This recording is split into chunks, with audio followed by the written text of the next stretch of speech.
কৃষ্ণৰ চৰণে কৰি নটিবাৰ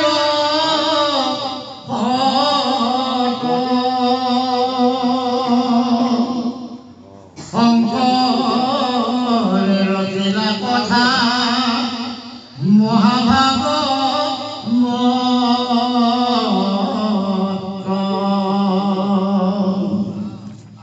হে শুনা সৰ্বজনে গোপী উদ্ধৱ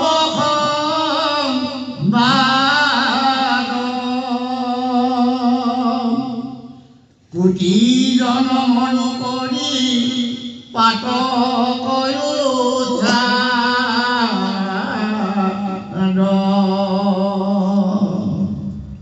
এৰামে নাৰী ধৰ্ম কৃষ্ণ কথা শ্ৰৱণত কৰে যাক শুনি মহা পাপী অনিষ্ট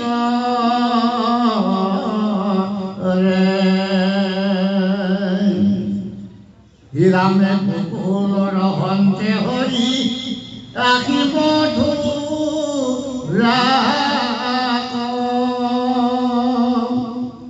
হৰংগ মধ্যে বধি কংস দুৰ্জন ৰাজা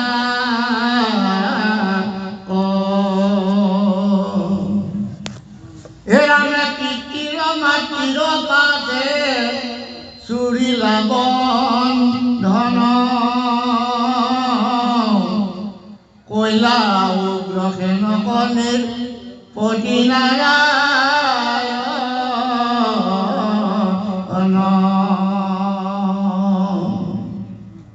শান্তিপনি গুৰু গৃহে অপহিলা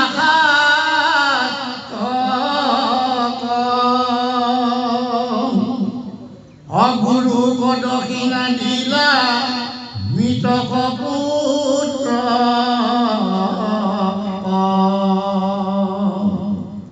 ৰামে ৰামে কমে মথুৰাক পুনৰুদ্ধি আহি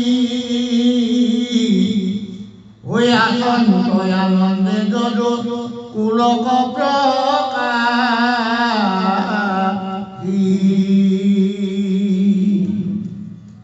অশোকনি নদী শুনি ইউক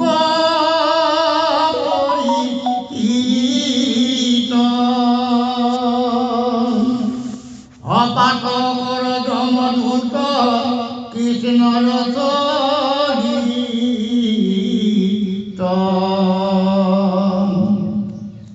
হিৰামে সেইদিনা দামোদৰে অচাৰিলা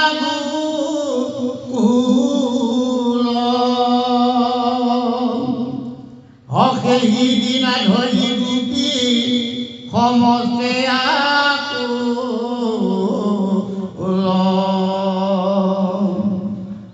হিৰামে কৃষ্ণৰ বিৰতাপে অয়াতি তনু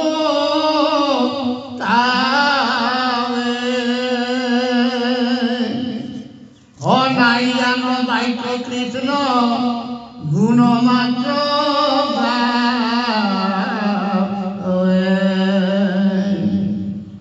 হিৰামে কৃষ্ণ বিনে নদায় আন বিষয়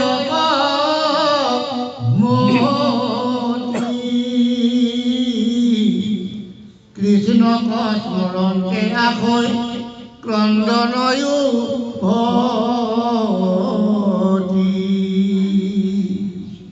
এৰামে দেৱে গোপী সকলে শিৰ শুনৈ ৰাম কৃষ্ণ অসমৰি মহা মৰ্মে দহে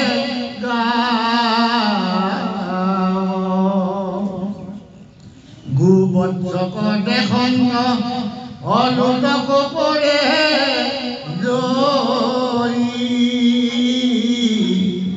কান্দে মুখমুখি মনে অমাধৱক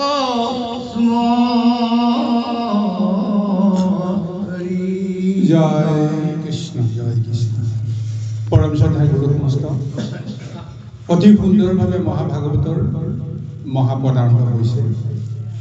শ্ৰীকৃষ্ণ প্ৰভুৱে তেওঁৰ দ্বিতীয় লীলাটো কৰিবৰ কাৰণে মথুৰাত উপস্থিত হ'ল। মথুৰাত উপস্থিত হৈ কংসবধৰ পৰা আৰম্ভ কৰি চেদিল বেদিলি হৈ থকা মৃতপ্ৰায় যদুবংশ তেওঁ পুনৰ সংগঠিত কৰিলে, পুনৰ এক মহাশক্তি প্ৰদান কৰিলে। আৰু তাৰপিছত জগতৰ ঈশ্বৰ প্ৰভু ভগৱন্ত কৃষ্ণই, যিহেতু তেওঁ আনুষ্ঠানিক ক'তো শিক্ষা গ্ৰহণ কৰা নাছিল এই মুহূৰ্তলৈকে, বৰ আচৰিত হৈছোঁ। বৃন্দাবনত তেওঁ যিমান লীলা কৰিলে বিনা গুৰুৱে তেওঁ সেই লীলাবিলাক কৰিলে। ঐশ্বৰ্যৰ ঐশ্বৰ্য মহা ঐশ্বৰ্য লীলাবিলাক তেওঁ কৰিলে।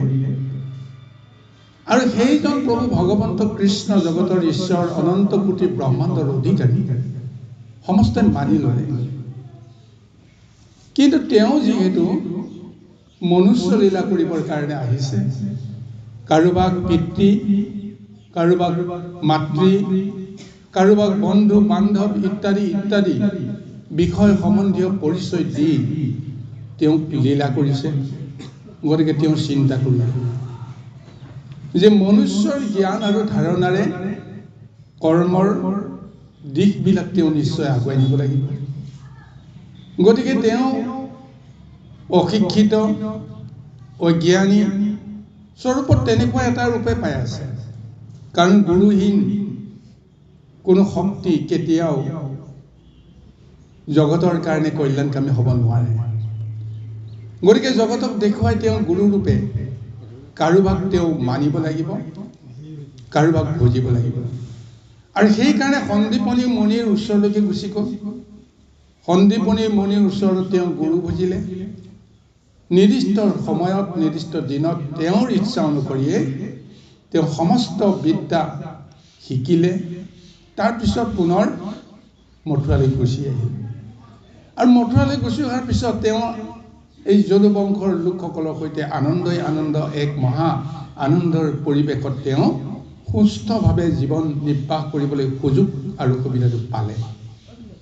কিন্তু আনহাতে জগতৰ ঈশ্বৰ প্ৰভু ভগৱন্ত কৃষ্ণ যিহেতু অন্তৰ্যামী, জগতত কাৰ হৃদয়ত কেনেকুৱা ভাৱনা চলি আছে তেওঁ য'তে আছে তাৰ পৰাই তেওঁ সমস্ত কথা জানে। আৰু এতিয়া তেওঁৰ অন্তৰাত্মাই এই গোপীসকলৰ হৃদয়ৰ কথা তেওঁ মনত পেলাইছে। তেওঁ দেখিছে, বুজিছে যে যদিও তেওঁ মথুৰাত আনন্দ মনেৰে তেওঁ কৰ্ম কৰি আছে, ইষ্টজনৰ লগত তেওঁ সুন্দৰভাৱে বসবাস কৰি আছে, কিন্তু ইষ্টৰো ইষ্ট মহা ইষ্ট ৰূপে এই বৃন্দাবনবাসীৰ লগত তেওঁৰ যিটো সম্বন্ধ হৈ গৈছিল, গকুলবাসীৰ লগত যিটো সম্বন্ধ হৈছিল, সেই সম্বন্ধৰ কথাটো তেওঁ পাহৰিব পৰা নাই। আৰু এতিয়া কৃষ্ণই যেতিয়া বৃন্দাবন ত্যাগ কৰি মথুৰালৈ আহিছিল, সিদিনাখনেই সমস্ত গোপীসকলে, বৃন্দাবনবাসী গোকুলবাসীসকলে তেওঁক বাধা দিছিল। তুমি যাব নালাগে, তুমি গ'লে আমি কাৰ লগত থাকিম, তুমি গ'লে বৃন্দাবন শূন্য হৈ যাব, ইত্যাদি ইত্যাদি নানা ধৰণৰ তেওঁক কাকুতি মিনতি কৰিছিল। কিন্তু সেই কৃষ্ণই সকলোকে তেওঁ আশ্বাসিত কৰিছিল যে মই যাম আৰু গুচি আহিম। আচলতে তেওঁ সেইষাৰ কথা তেওঁ উপায়ন্তৰ হৈহে কৈছিল। কাৰণ সেইষাৰ কথা যদি তেওঁ নকয় তেতিয়াহ'লে বিষয় বন্ধনৰ পৰা বৃন্দাবনবাসীৰ পৰা তেওঁ কেতিয়াও আঁতৰি আহিবলৈ সম্ভৱ নহয়। গতিকে বৃন্দাবনবাসীয়ে তেওঁক মুকলি কৰি দিব লাগিব, তুমি যোৱা, তেওঁক মেলানি দিব লাগিব। এইকাৰণে কৈছিল যে মই কংসৰ ওচৰলৈকে যাম, কংসই যিটো উদ্দেশ্যত মাতিছে মই যজ্ঞ চাম, যজ্ঞ শেষত মই পুনৰ গুচি আহিম। যে কৃষ্ণই ক'লে, গতিকে কৃষ্ণৰ কথাত তেওঁলোকে একো মাত মাতিব নোৱাৰিলে। আৰু তাকেই যেন তেওঁলোকে বিশ্বাস কৰিলে। কৃষ্ণই ক'লে যেতিয়া, জগতৰ ঈশ্বৰে ক'লে যেতিয়া, কোনো কাৰণতে তেওঁ নিজৰ বাক্য নৰখাবৰ কাৰণে চেষ্টা নকৰে, গতিকে আহিব। কিন্তু এই কৃষ্ণই এতিয়া বৃন্দাবনলৈ যাব পৰা নাই, গোকুললৈ যাব পৰা নাই। আৰু তেওঁ দেখি আছে যে মই বৃন্দাবন আৰু গোকুললৈ আৰু কোনো দিন যাব নোৱাৰোঁ। কাৰণ অনাগত সময়ত তেওঁৰ যিমানবিলাক মহালীলা কৰিবৰ কাৰণে বাকী আছে প্ৰতিটো ক্ষণ তেওঁ সেই মহালীলাৰ মাজত সোমাই থাকোঁতে অতীতৰ লগত তেওঁ সম্বন্ধ কৰিবলৈ সময় আৰু সুযোগ নাথাকে। গতিকে এতিয়া তেওঁৰ অন্তৰাত্মাই বৃন্দাবনত বিচৰণ কৰিছে, গোপীসকলৰ হৃদয়ত তেওঁ সেই মানসিকতাৰে তেওঁ বিচৰণ কৰি তেওঁ নিজেই এক প্ৰকাৰ বিহ্বল হৈ গৈছে। কাৰণ এই সময়ত বৃন্দাবনত কি হৈ আছে যে কৃষ্ণ আহিব আহিব বুলি কৃষ্ণবিহীন বৃন্দাবনত সমস্তই কান্দি কান্দি হাহাকাৰ কৰি আছে। কেৱল একচিত্তে কৃষ্ণৰ নাম লোৱাৰ বাহিৰে তাত যেন আৰু একোৱেই কৰিব লগা কাৰো কৰ্ম নাই। যিয়ে কৰ্ম নকৰক কিয় সেই কৰ্মৰ মাজত কেৱল কৃষ্ণৰ গুণগান তেওঁলোকে সৰ্বক্ষণতে উচ্চাৰণ কৰি কেৱল কৃষ্ণৰ বিৰহৰ দুখ আজি সমস্ত বৃন্দাবনত যেন ধুৱাই পৰিছে। জগতৰ ঈশ্বৰ হৈ কাৰোবাক এনেদৰে দুখত ম্ৰিয়মান হৈ থকাটো তেওঁতো কেতিয়াও নিবিচাৰিব। তেওঁ কিবা নহয় কিবা এটা উপায় কৰিব লাগিব যে সেইসকল গোপীয়ে হওক বা গোকুলবাসীয়ে হওক বা বৃন্দাবনবাসীয়ে হওক কৃষ্ণৰ ওপৰত যি এটা মানসিকতা তেওঁলোকে গঢ়ি উঠিছে, অভিযোগ আছে যে কৃষ্ণই মিছা কথা ক'লে, কৃষ্ণই আমাক প্ৰবঞ্চনা কৰিলে, এনেকুৱা কথা কিছুমান তেওঁলোকৰ মনৰ মাজত এতিয়া ঠাহ খাই পৰিছে। আৰু সেইখিনি যেনেকেই নহওক কৃষ্ণই তাক নিৰ্বাপন কৰিব লাগিব। এইকাৰণে সমস্ত গোকুলবাসী যিমানেই আৰ্তনাদত আছে বা আপোনাৰ মথুৰাত যদুবংশৰ যিমানেই আনন্দত বিভোল হৈ আছে, সমস্তৰ ভিতৰত কিন্তু কৃষ্ণৰ অন্তৰাত্মাই আনন্দ কৰিব পৰা নাই। গোপীসকলৰ বা বৃন্দাবনবাসী অন্তৰাত্মাত থকা সেই শোকৰ বন্যা কৃষ্ণৰ হৃদয়তো যেন প্ৰৱেশ কৰিছে। মহাভাগৱতে ইমানলৈকে বৰ্ণনা দিছে। আহকচোন বাৰু আমি পৰৱৰ্তী প্ৰদৰ্শনলৈ আগবাঢ়ি যাওঁ। কৃষ্ণ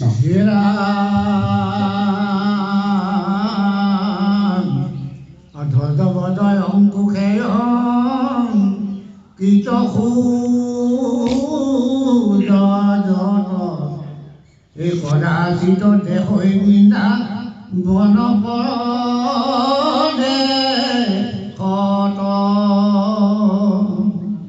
এৰালে শৰীৰত অগ্নি লাগি প্ৰাণ যায় ফুটি অহা কৃষ্ণ বুলি আকৌ যতে পাৰে লুটি আনি বা সদাই জল যতে গুৱালি অদেশৈ গয়া যমুনাৰ কুকুম লবালি আমি প্ৰাণ নাথয়েৰে হৈত খেলাইলো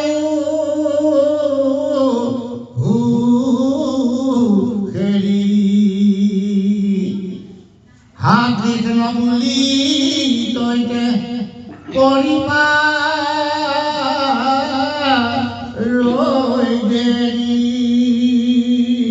কৃষ্ণই যেতিয়া বৃন্দাবনত খোজকাঢ়িয়ে তেওঁ মহাভ্ৰমণ কৰি মহালীলা কৰিছিল আৰু সেই কৃষ্ণই প্ৰতিটো খোজৰ চিন বৃন্দাবনৰ সমস্ততে তেওঁ ৰাখি গৈছিল। কিন্তু কৃষ্ণটো বহুদিন সেই খোজৰ চিন তেওঁ দিব পৰা নাই, কাৰণ বৃন্দাবনতেই নাই। কিন্তু আগতে দিয়া খোজৰ চিনবিলাক যেতিয়া মাজে মাজে গোপীসকলে দেখা পায়, সেই খোজৰ চিনত ধ্বজ ব্ৰজ যৱ পংকুজ অংকুশ ইত্যাদি পঞ্চচিহ্ন তাত অংকিত হৈ আছে। কিন্তু পঞ্চচিহ্ন দেখি যি আনন্দিত হ'ব লাগিছিল, কিন্তু তাৰ বিপৰীতে তেওঁলোকৰ শোকৰ বন্যাহে বৈ আছে। কাৰণ সেই পঞ্চচিহ্নৰ যি প্ৰকৃতিৰ মহাশক্তি নিহিত হৈ নাথাকক কিয়, কৃষ্ণৰ স্মৰণেই তেওঁলোকক শোকাকুল কৰি তুলিছে। যে এনেদৰে কৃষ্ণই পুনৰ পদ পংকজত এনেকৈ পঞ্চ চিহ্ন প্ৰদান কৰিবৰ কাৰণে বৃন্দাবনত আৰু নাই। আৰু তেওঁৰ খোজটোৰ লগতে গোটেই অৱয়ৱটো প্ৰতিমূৰ্তিটো তেওঁলোকৰ অন্তৰত চিন্তা কৰাৰ বাহিৰে তেওঁলোকৰ আৰু বেলেগ নাই। সেইকাৰণে এই খোজৰ চিনটো দেখাৰ লগে লগে তেওঁলোকৰ শৰীৰত যেন অগ্নিহে জ্বলি যায়, ছাতি ফুটি মৰিব লগা হৈছে। হা কৃষ্ণ কৃষ্ণ বুলি যে কৃষ্ণকে সেই খোজত দেখি তেওঁলোকে কৃষ্ণৰ চৰণত যেন লুটি খাই পৰিছে। আৰু স্বৰূপতে কৃষ্ণপদ বালিতেই মাটিতেই তেওঁলোকে কৃষ্ণ কৃষ্ণ বুলি লুটি খাই পৰিব লগা হৈছে। আৰু যিমানবিলাকে গোৱালীয়ে নিত্য নৈমিত্তিক তেওঁলোকৰ যিটো কৰ্ম, যমুনাৰ নদীত সদায় জল আনিবলৈ যায়, পুৱা গধূলি দুপৰীয়া 3 সন্ধ্যা গোপীসকলে বা ব্ৰজৰ নাৰীসকলে সদায় যমুনা নদীৰ পৰা পানী তেওঁলোকে গ্ৰহণ কৰে। আৰু সেই যমুনাৰ তীৰতেই কৃষ্ণই যি মহালীলা কৰি গোপীসকলৰ লগত সংগ কৰিছিল, আজি সেই যমুনাৰ বালিটো কৃষ্ণৰ পদচিহ্ন দেখা পায় গোপীসকলৰ মন তেনেকুৱাই হৈ গৈছে। তেওঁলোকে জল গ্ৰহণ কৰিবৰ কাৰণেও যেন পাহৰি যায়। কৃষ্ণৰ কথা চিন্তা কৰি কৰিয়ে তেওঁলোকে হা কৃষ্ণ কৃষ্ণ বুলি তেওঁলোকে দেদাউৰি পাৰি কান্দিব লগা এটা অৱস্থা হৈ আছে। এইবিলাক কথা কৃষ্ণই মথুৰাত থাকিয়েই তেওঁ অন্তৰাত্মাই গোটেই কথাখিনি উমান লৈ আছে। মোৰ কাৰণে কোনোবাই কান্দি থাকিব আৰু মই আনন্দ কৰি থাকিম, এইটোতো হ'ব নোৱাৰে। কিন্তু এতিয়া জগতৰ ঈশ্বৰ প্ৰভু ভগৱন্তে এতিয়া কি লীলা কৰি আজি সেই গোপীসকলৰ অন্তৰাত্মাত এক শান্তি নিজৰা বোৱাই তুলিব। আৰু কৃষ্ণৰ প্ৰতি থকা যিখিনি তেওঁলোকৰ প্ৰতি যিটো ভাৱনা যে কৃষ্ণই মিছা কথা ক'লে, কৃষ্ণই আমাক প্ৰবঞ্চনা কৰিলে, আমাক ত্যাগ কৰিলে, এনেকুৱা ভাৱনাবিলাক এতিয়া কেনেকৈ শুদ্ধ কৰিব, এয়াই হৈছে ভগৱন্তৰ মহালীলাৰ এক অংশ। আহকচোন আমি পৰৱৰ্তী পদলৈকে আগবাঢ়ো। কৃষ্ণ এইখিনি কথা কওঁ। হয় কওক। মই নাজানো দেই, আপোনালোকক সুধিছোঁহে। জয় কৃষ্ণ। হয় কওক। এই যেতিয়া কৃষ্ণ আৰু গোপীসকলৰ প্ৰধান লীলাস্থলী হ'ল বৃন্দাবন।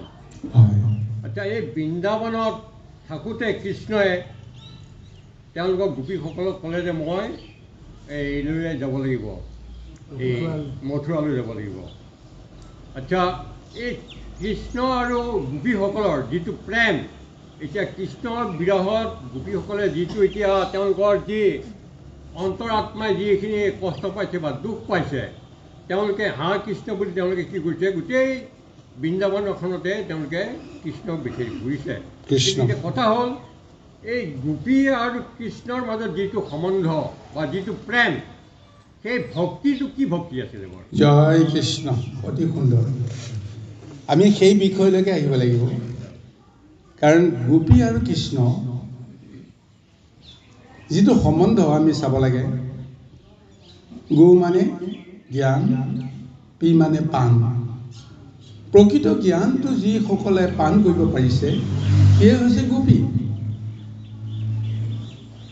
গোপ আৰু গোপী, গোপ হ'লে পুংলিংগ, গোপী হ'লে স্ত্ৰীলিংগ।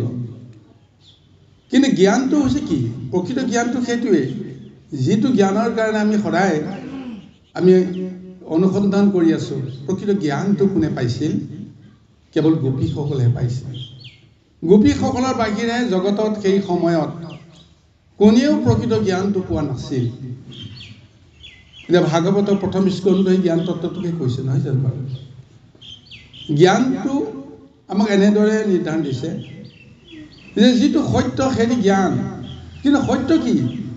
যিটো চিৰদিন থাকিব, চিৰন্তন থাকিব, যাৰ হৰণ নহ'ব, যাৰ ভগন নহ'ব, চব ধ্বংস হৈ যাব, কিন্তু সত্য ধ্বংস হৈ নাযায়। সেই সত্যটো কি? সেই সত্যটো হৈছে ব্ৰহ্ম, সত্যটো হৈছে ঈশ্বৰ, সত্যটো হৈছে সনাতন। আৰু সেই সত্যক লৈ স্বয়ং প্ৰভু ভগৱন্তে নিৰাকাৰ হৈও অদৃশ্য পৰমাত্মা হৈও তেওঁ সংসাৰত এটা দৃশ্যমান ৰূপ লৈ অৱতাৰ ধাৰণ কৰি সংসাৰত ভ্ৰমণ কৰি ফুৰে। আৰু সেইজন কৃষ্ণ কেৱল গোপীসকলেহে চিনিব পাৰে, আনে কিন্তু চিনিব নোৱাৰে। চাওকচোন, প্ৰথম বৃন্দাবনলৈকে তেওঁ অহা নাছিল। প্ৰথমতেতো মথুৰাৰ পৰা যমুনা নদী পাৰ হৈ গোকুলত প্ৰৱেশ কৰিছিল। গোকুলৰ পৰাহে পিছত বৃন্দাবনলৈকে তেওঁলোক গৈছিল। বাৰু যি কি নহওক, সেই সময়লৈকে দেৱতাসকলৰ বাহিৰে সিদ্ধ পুৰুষ যিসকলে নেকি ধ্যান আৰু সমাধিত সমস্ত কথা জানে, তেওঁলোকৰ বাহিৰে মায়া সংসাৰলৈ জড়িত থকা কোনো জনে যে এই নন্দৰ গৃহত প্ৰতিপালিত হোৱা বা নন্দৰ পুত্ৰ যশোদাৰ পুত্ৰজনেই যে স্বয়ং কৃষ্ণ প্ৰভু ভগৱন্ত অনন্ত কোটি ব্ৰহ্মাণ্ডৰ অধিকাৰী, এই জ্ঞানটো কেৱল সেই ব্ৰজৰ গোপীসকলে প্ৰথমতে উদ্ধাৰ কৰিছিল। আৰু সেই উদ্ধাৰ কৰাৰ কাৰণে যি সময়ত সেই উদ্ধাৰটো তেওঁলোকৰ সম্পন্ন হৈছিল, সেইখিনি সময়ৰ পৰা গোপীসকলে অন্য কোনো ধৰণৰ ধ্যান আৰু ধাৰণা কৰিব পৰা নাছিল, বিষয়ৰ লগত তেওঁলোকে সংপৃক্ত হ'ব পৰা নাছিল। কেৱল সেইজন প্ৰভু ভগৱন্তৰ অন্তৰাত্মাত নিহিত হ'বৰ কাৰণে তেওঁলোকে অহৰহ প্ৰচেষ্টা কৰিছিল। এই কাৰণে এই গোপীসকলে যেতিয়া এদিন চিন্তা কৰিলে, যেতিয়া চিনি পালে যে অনন্ত কোটি ব্ৰহ্মাণ্ডৰ অধিকাৰীজন এইজনৰ কাৰণেতো আমি ইমান দিন আছোঁ, তেওঁলোকে ইমান দিন অজ্ঞানত আছিল।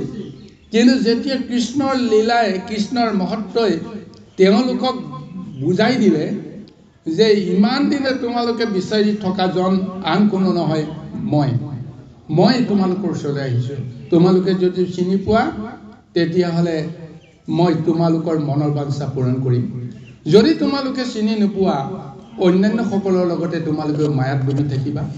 গতিকে এই জ্ঞান আৰু ধাৰণাৰে গোপীসকলে কৃষ্ণৰ লগত মহা সম্বন্ধ ঘটিবৰ কাৰণে কি কৰিলে যে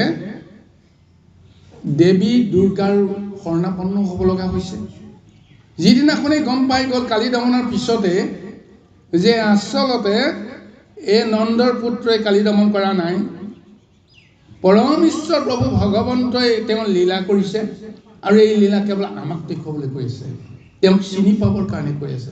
সিদিনাখনেই তেওঁলোকে চিনি পালে যে যাৰ কাৰণত আমি ইমান দিন আমি তপ কৰি আছোঁ, মিছাইহে আমি এটা সাংসাৰিক ধৰ্ম লৈ আছোঁ, কিন্তু অন্তৰাত্মাই সেইজনকেই আমি বিচাৰি আছোঁ। কাৰণ তেওঁ এদিন আহিব, এই ধাৰণাটোৰ কাৰণত আমি ইয়াত ৰৈ আছোঁ। যেতিয়া গম পাই গ'ল যে প্ৰকৃততে নন্দৰ পুত্ৰজনেই সেইজন যাৰ কাৰণে আমি ৰৈ আছোঁ, এই কাৰণে এতিয়া সেই নন্দৰ পুত্ৰকেইটা কেনেকৈ ওচৰৰ পৰা পাব? তেওঁলোকৰ ইন্দ্ৰিয় তৃপ্তি বাসনাবিলাক সেই নন্দ পুত্ৰটো এজন মনুষ্যৰ ওপৰতে লীলা কৰি আছে।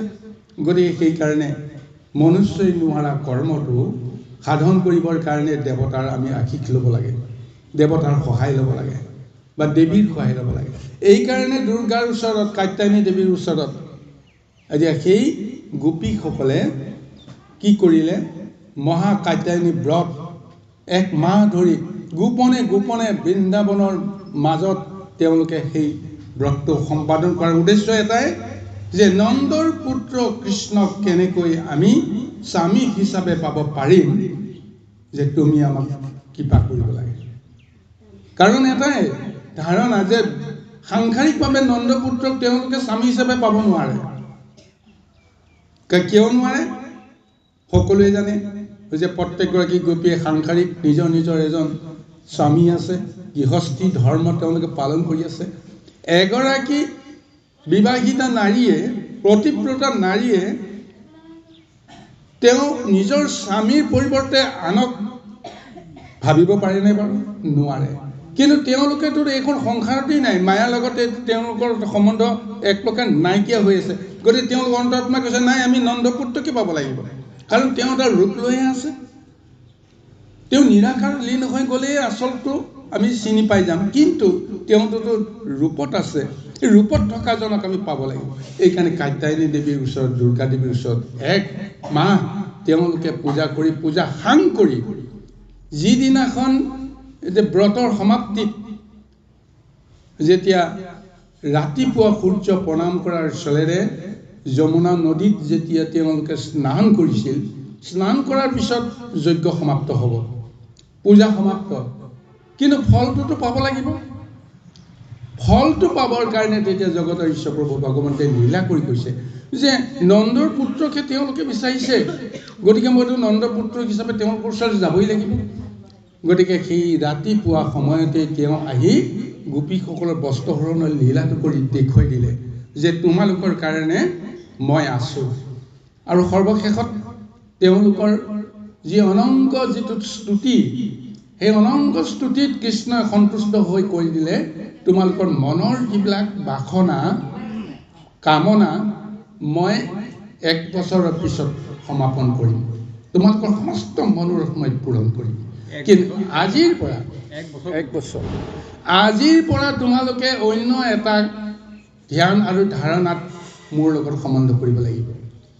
আজিৰ পৰাই মোক স্বামী হিচাপে যিটো চিন্তা কৰিব লাগে, তপ কৰিব লাগে, 1 বছৰ কাল তোমালোকে এই তপত থাকা।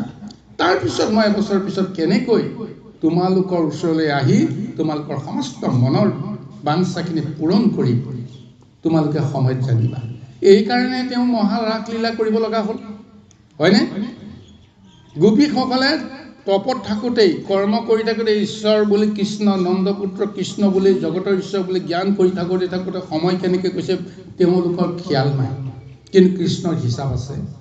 সেই হিচাপ মতে তেওঁ এই 101 বছৰৰ পিছত বৃন্দাবনত গৈ মধ্য ৰাতি তেতিয়া ৰাসলীলাৰ কাৰণে তেওঁ উন্মুক্ত হৈছে। উন্মুক্ত হৈ তেওঁ যোগমায়াক মাতি আনিছে। যোগমায়াক মাতি আনি কৈছে যে মই এতিয়া গোপীসকলৰ প্ৰেমত মই আঁতৰ, মইতো কাৰো প্ৰেমত আঁতৰ হ'ব নোৱাৰোঁ, মইতো সমস্ত জগতৰ মায়াৰ পতি মই, গতিকে মায়াত মই কেতিয়াও কৰ্মলীলা কৰিব নোৱাৰোঁ, গতিকে তুমি মোক সহায় কৰা। লগে লগে গোটেই বৃন্দাবন, নিশাৰ বৃন্দাবন, যি বৃন্দাবনত সদায় তেওঁ লীলা কৰি আছে, কোনোদিন বৃন্দাবনৰ ৰূপত তেওঁ মোহিত হোৱা নাই। কিন্তু যোগমায়াই যি সময়তে সেই শক্তিটোৰ সেই ৰাতিয়ে কৃষ্ণৰ আজ্ঞা অনুসৰি বিলীন কৰি দিলে, লগে লগে গোটেই বৃন্দাবনৰ যিটো ৰূপ, বৃন্দাবনৰ ৰূপে কৃষ্ণক আকৃষ্ট কৰিলে। আৰু সেই বৃন্দাবনৰ ৰূপত তেওঁ কাক দেখিছে? প্ৰথমতে লক্ষ্মীক দেখিছে। লক্ষ্মী যিহেতু তেওঁ প্ৰাণৰ জায়া।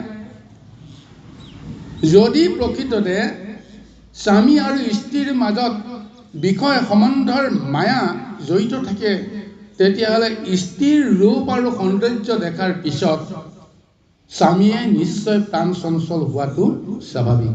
আৰু সেই অনুভৱটোক লৈ তেওঁ বাঁহীৰ সুৰ তুলি দি গোপীসকলক জনাই দিছে, গোপীসকলক ওচৰলৈকে মাতি আছে।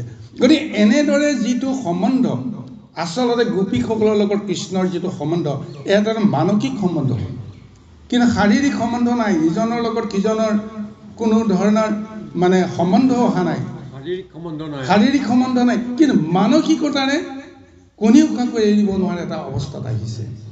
আৰু কৃষ্ণই এটা কথা দেখুৱাইছে যে মোক তোমালোকে সদায় পাই থাকিলে তোমালোকৰ ভক্তি কেতিয়াও শুদ্ধ নহ'ব। গতিকে ঈশ্বৰক সদায় সন্মুখত পাব লাগিব। এই জ্ঞান আৰু ধাৰণাটো প্ৰকৃততে শুদ্ধ নহয়।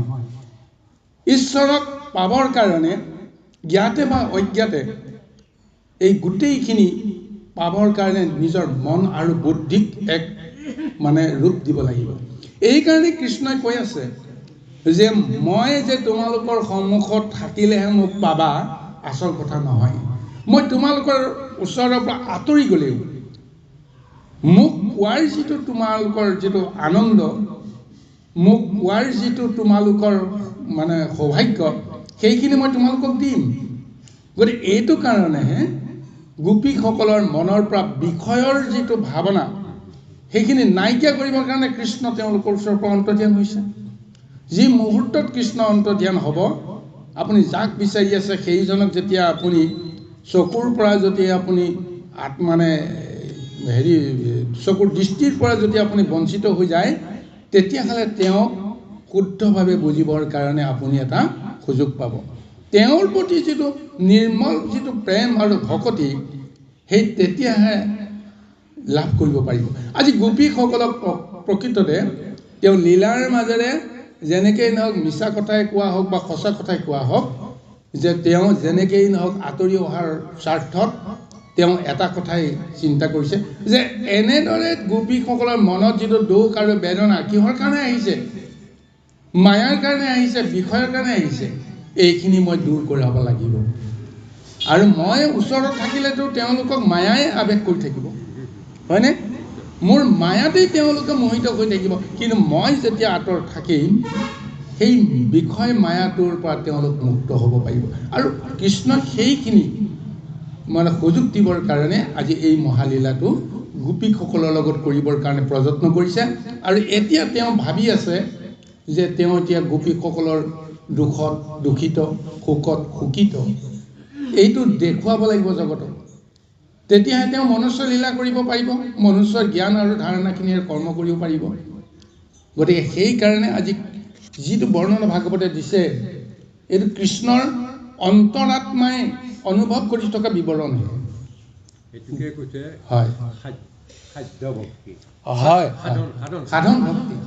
এই সাধ্য সাধন ভক্তিটো যেতিয়ালৈকে আমি লাভ কৰিব নোৱাৰোঁ তেতিয়ালৈকে আমি বুদ্ধি শুদ্ধ কৰিব নোৱাৰোঁ, হৃদয় শুদ্ধি কৰিব নোৱাৰোঁ, মন শুদ্ধি কৰিব নোৱাৰোঁ, আৰু ঈশ্বৰৰ প্ৰকৃত স্বৰূপটো আমি দৰ্শন কৰিব নোৱাৰোঁ। কৃষ্ণ কৃষ্ণ হে ৰাম দিনভূত যাই যুগ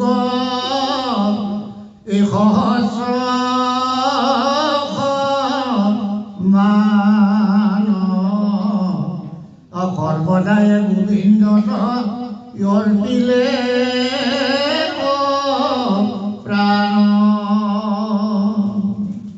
এৰামে দেখিব কমল নেত্ৰ ইয়া জীৱন্ত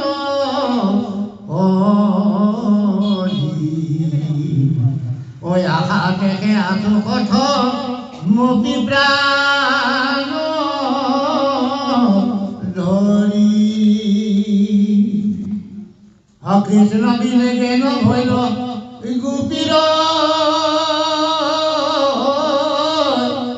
অৱস্থা অভকতৰ বান্ধৱ মা ঢবে শুনি কথা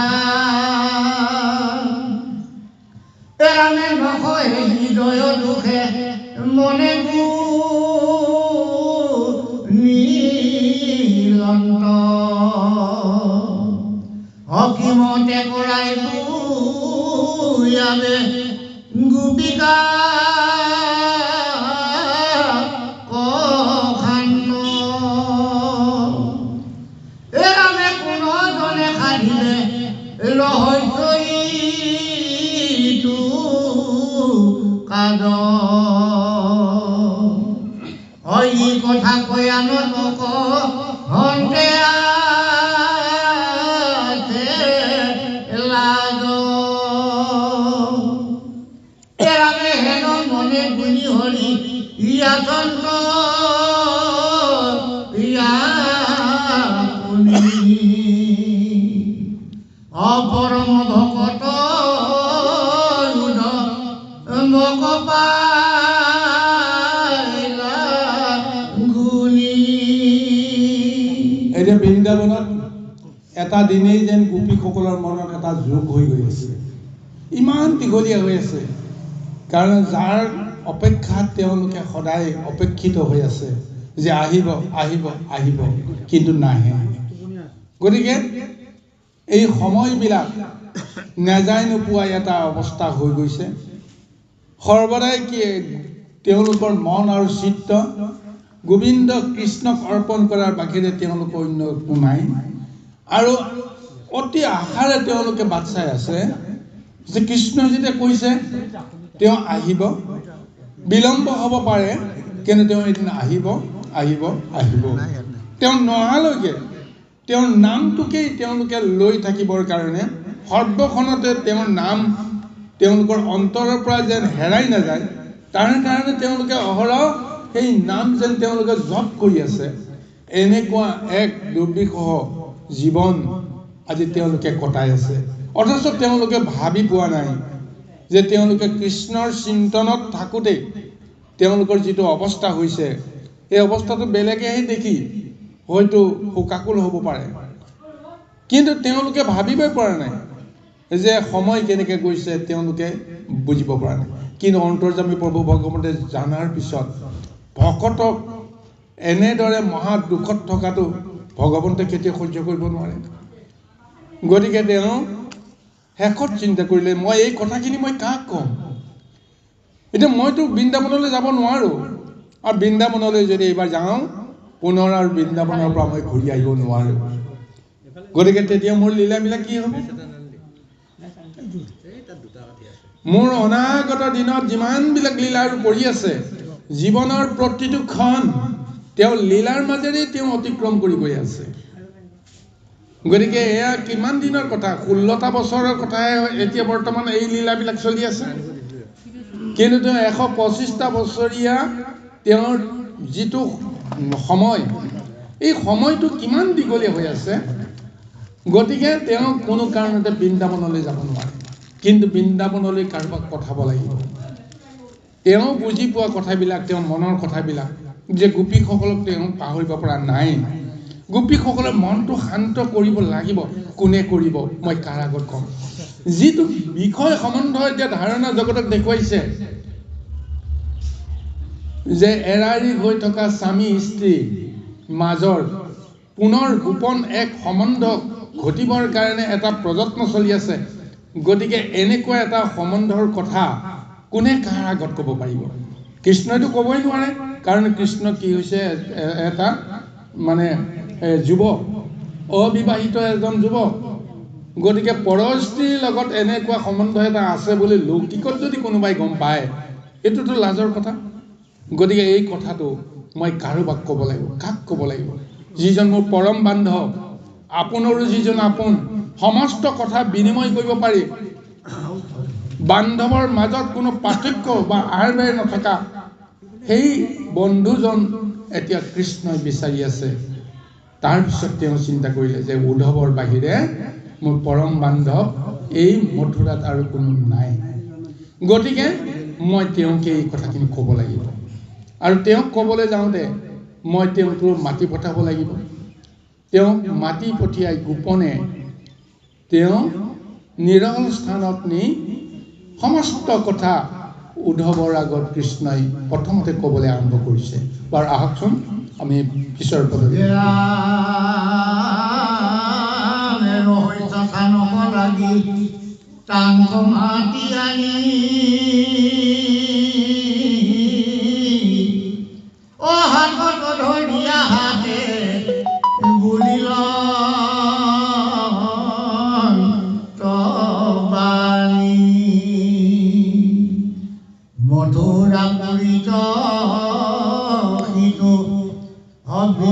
বংশ মাগে নাই মোৰ সখী মুখ্য মন্দিৰটো বাৰে এৰানে চিত্ৰ বৃহস্পতিৰ অবুত হিত নাহিতুল অমুহুৰ বচনে চলা এখনে গোকুল পুষ্টা মিতা পিতা মাতা সিটো নন্দ যশোদাৰ অসাধা গয়া সখী তুমি প্ৰীতিতা সম্বাদ মুহুৰ বিয়োগ দুখে গোপী ঘন যত অথালৈ প্ৰাণ নাই কাৰো চেতন গাঁৱত এৰামে বচনখন দেখে তাখন বাক পৰা শান্ত এই নেদেখোতো মান পৰে ভকত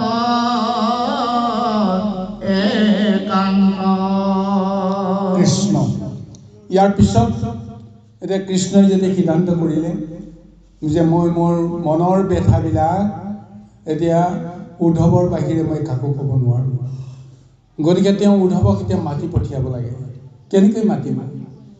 জগতৰ ঈশ্বৰ প্ৰভু ভগৱন্ত, গতিকে তেওঁ মনতে ভাবিলেই হ'ল, তেওঁৰ বিষয়ে কাৰোবাৰ অন্তৰত চিত চেতনা এটা দিলেই হ'ল, সেইমতেই কৰ্ম কৰিব পাৰে। গতিকে তেনেদৰে উদ্ধৱৰ মনত এটা চিন্তা খেলাই দিলে যে মই কৃষ্ণক বহুদিন লগ পোৱা নাই, গতিকে কৃষ্ণক মই অকণমান আপোনভাৱে লগ পাব বিচাৰিলোঁ। গতিকে তেওঁ কৃষ্ণক বিচাৰি আছে, পোৱা নাই। কিন্তু কৃষ্ণ ইফালে ক'ত আছে? কৃষ্ণই যে গোপন এক নিৰল স্থানত হাবিৰ মাজত তেওঁ বহি কোনো সময় থিয় হৈ সেই গোপীসকলৰ কথা চিন্তা কৰোঁতে কৰোঁতে তেওঁ বোলে চকুৰ চলচলীয়া হৈ গৈছে, চকুৰ পৰা ধাৰাসাৰ চকু বৈ আহিছে। আৰু এনেকুৱা এক সময়তেই উদ্ধৱে গৈ কৃষ্ণক নীলকৰ পৰা প্ৰত্যক্ষ কৰিছে।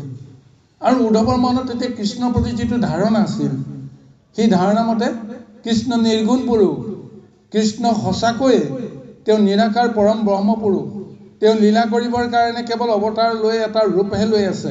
এই পৰম জ্ঞানটো তেতিয়া উদ্ধৱৰ কিন্তু আছে। আৰু এইটো তেওঁ জানে যে কোনো মায়াই তেওঁক কেতিয়াও বশীভূত কৰিব নোৱাৰে। হাঁহি কান্দোন আনন্দ এই সমস্তবিলাক তেওঁৰ এটা তিলেকৰ কাম। গতিকে তেওঁ সমস্তৰে ঊৰ্ধত, কাৰোবাৰ দুখত তেওঁ কেতিয়াও দুখিত হ'ব নোৱাৰে, কাৰোবাৰ আনন্দতো তেওঁ আনন্দিত হ'ব নোৱাৰে, কাৰণ এই মায়াৰ ঊৰ্ধত তেওঁ। কিন্তু নীলকৰ পৰা দেখিছে যে কৃষ্ণই সঁচাকৈ কিবা এটা বিহ্বল হৈ আছে, তেওঁ এতিয়া মহা দুখত আছে, তেওঁ কান্দি কান্দি যেন হাইৰাণ হৈ পৰিব আৰু চকুৰ পৰা চকুলো যে এনেদৰে ওলাই পৰিব, অকলশৰে কাৰো লগত কোনো কথা বতৰা নাপাতাকৈ, কোনো লীলা নকৰাকৈ এনেকৈ যে কান্দি কান্দি হাহাকাৰ কৰিব লগা এটা অৱস্থা কৃষ্ণৰ যে আছে, উদ্ধৱেতো ভাবিব পৰা নাই। যেতিয়া চকুৰ পানী যেতিয়া টপ টপকৈ সৰি পৰিবলৈ আৰম্ভ কৰিছে, দৌৰি গৈ মানে উদ্ধৱে হাত পাতি সেই চকুৰ পানী তেওঁ হাতত তুলি লৈ তেতিয়াহে কৃষ্ণক সুধিছে যে হে কৃষ্ণ বা হে প্ৰভু, তুমি কি লীলা কৰিছা? তুমি জগতৰ ঈশ্বৰ, তোমাৰ যদি দুখৰ বন্যাৰ চকুলো যদি কিবা কাৰণে এই মায়া সংসাৰৰ যে মানে মাটিত যদি পৰি যায়, ধৰাত যদি পৰি যায়, তেতিয়াহ'লে সৃষ্টিখন ধ্বংস হৈ যাব। তুমি আজি এইবিলাক লীলা তুমি কিয় দেখুৱাইছা? তুমি কাক দেখুৱাইছা? মইতো জানো তোমাক মায়াই একো তলাব নোৱাৰে, কাৰোবাৰ দুখেও তোমাক পৰখ কৰিব নোৱাৰে, কিন্তু তুমি এই দুখটো তুমি মোক দেখুৱাই প্ৰকৃতপক্ষে তুমি মোক কিয় ইমান চঞ্চল কৰিছা, মোক কিয় পৰীক্ষা লৈছা? তেতিয়াহে কৃষ্ণই তেওঁ এই ভাগৱতত কোৱা কথাখিনি তেওঁ কৈছে যে হে উদ্ধৱ, মই আচল কথাটো মই তোমাক কওঁ, কাৰণ বন্ধু বন্ধু পৰম বন্ধু তুমি, গতিকে তোমাক নকৈ মই কাক কওঁ? আৰু অন্তৰাত্মাত প্ৰভু ভগৱন্তে উদ্ধৱৰ অন্তৰতো যে জ্ঞানৰ এটা অহংকাৰ আছে, এই কথাটো তেওঁ উমান লৈছে। আৰু সেই জ্ঞানৰ অহংকাৰটোকো তেওঁ নাশ কৰিব লাগিব। কিহৰ কাৰণে, কিহৰ জৰিয়তে তেওঁ নাশ কৰিব লাগিব? ভক্তিৰ যিটো ৰস, ভক্তিৰ যিটো শক্তি, সেই শক্তিটো উদ্ধৱে এই মুহূৰ্তলৈকে পোৱা নাই। জ্ঞানৰ মাজেৰেহে ঈশ্বৰক দৰ্শন কৰিছে, কিন্তু ভক্তিৰ মাজেৰে ঈশ্বৰক পাবলৈ তেওঁ এতিয়াও সমৰ্থ হোৱা নাই। এইকাৰণে যে তেওঁ ভক্তিৰ আশ্ৰয় এটা নিশ্চয় ল'ব লাগিব বা দিব লাগিব। তেওঁ ক'ৰ পৰা দিব? যেনেকৈ আপোনাৰ ৰাম আৰু লক্ষ্মণে যেতিয়া ৰাৱণক বধ কৰি, ৰাৱণক বধ কৰাৰ পিছত ৰামে লক্ষ্মণক আজ্ঞা দিছিল, বধ কৰা নাই ঠিক, ধৰাশায়ী হৈ আছে, ৰাৱণ পৰলোকলৈ যোৱা নাই। সেইখিনি সময়তে লক্ষ্মণক কৈছিল, হে লক্ষ্মণ, তুমি এতিয়া ৰাৱণৰ ওচৰলৈকে যোৱা আৰু তেওঁৰ পৰা ভক্তিৰ বিষয়ে দুটামান কথা বা মহা শক্তিৰ বিষয়ে দুটামান কথা তুমি জানি লোৱা, তুমি তেওঁক সেৱা কৰা, তুমি তেওঁক গুৰু মানা, আৰু তেওঁ যিটো ক'ব সেইখিনি তোমাক বহুত কামত আহিব। আজি লক্ষ্মণক তেওঁৰ ভক্তি জ্ঞানটো নাছিল কাৰণে ৰাৱণৰ প্ৰতি তেওঁৰ যিটো ভাৱনা, সেই ভাৱনাটো নাইকিয়া কৰিবৰ কাৰণে আজি তেওঁৰ ওচৰলৈ পঠিয়াইছিল, আৰু ৰাৱণে তেওঁক শিক্ষা দিছিল। এটাই তেওঁক প্ৰথম জ্ঞান কৰিছিল যে তুমি এটাই কাম কৰিবা, জীৱনত যদি কিবা এটা কাম কৰিম বুলি ভাবিছা, মনত যদি তুমি আনিছা ভাল কাম এটা, তুমি আজি কৰিম কালি কৰিম বুলি বিলম্ব নকৰিবা, সময় নাপাবা। সময়ৰ কাম তুমি সময়ত কৰিবা, তেতিয়াহে তুমি সফল হ'বা। এয়া হৈছে যুদ্ধৰ এটা নীতি।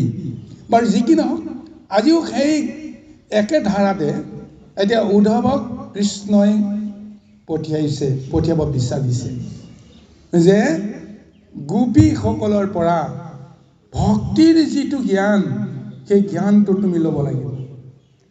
কিন্তু তেওঁ পোনে পোনে মুখেৰে কোৱা নাই, কিন্তু অন্তৰাত্মাই কৈ আছে, গোপীসকলক তুমিতো বুজা নাই, কিয় মই আজি কান্দি আছোঁ গোপীসকলৰ বিৰহত, তুমি নিজে গৈ দেখিলেই বুজি পাবা।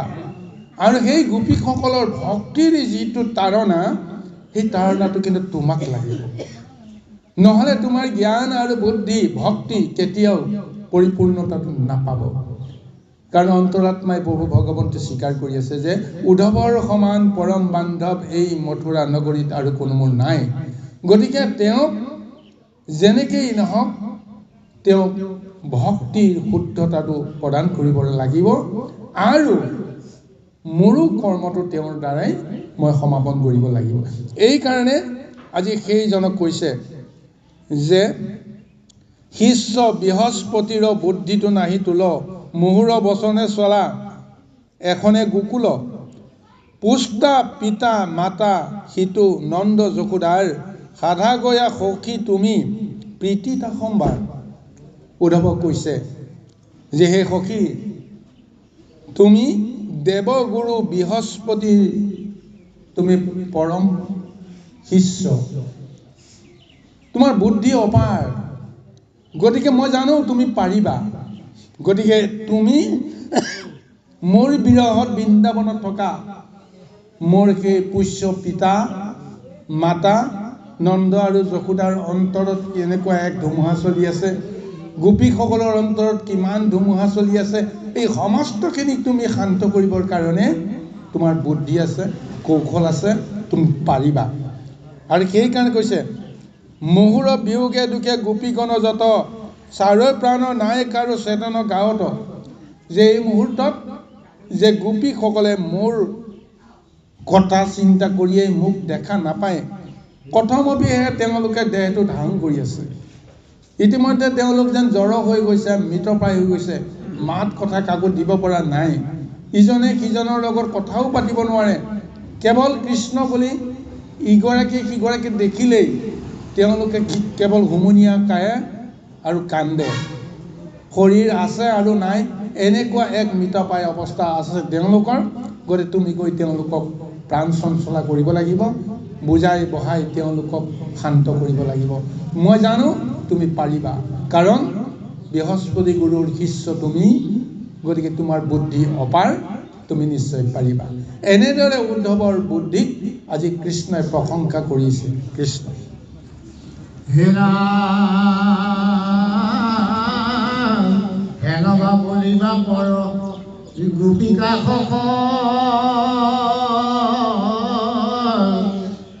তাখন বাক শান্ত কৰি বাক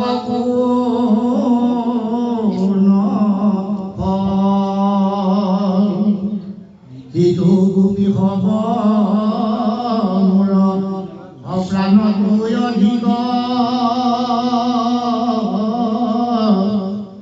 অশুনা সখী তাখন বাৰ প্ৰেম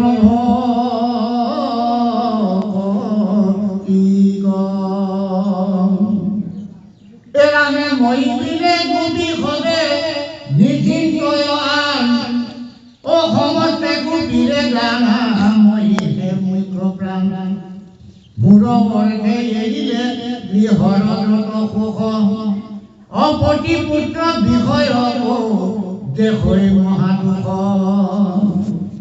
মুখে কেৱল লভ প্ৰিয় আত্মা বুলি মানে মুখ মাত্ৰ স্মৰে মনে একোৱে নজানে এৰাঙে মূৰৱৰ্তে লোকধৰ্ম চাৰি লাগি হয় অসিজনক দেও মূৰ অচৰ্য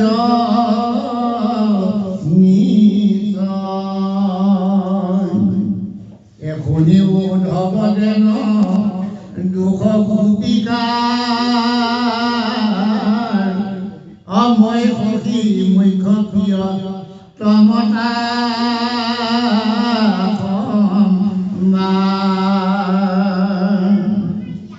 এৰাঙা আইনো মধুপুৰী মুখ দেখিতে নপাৱে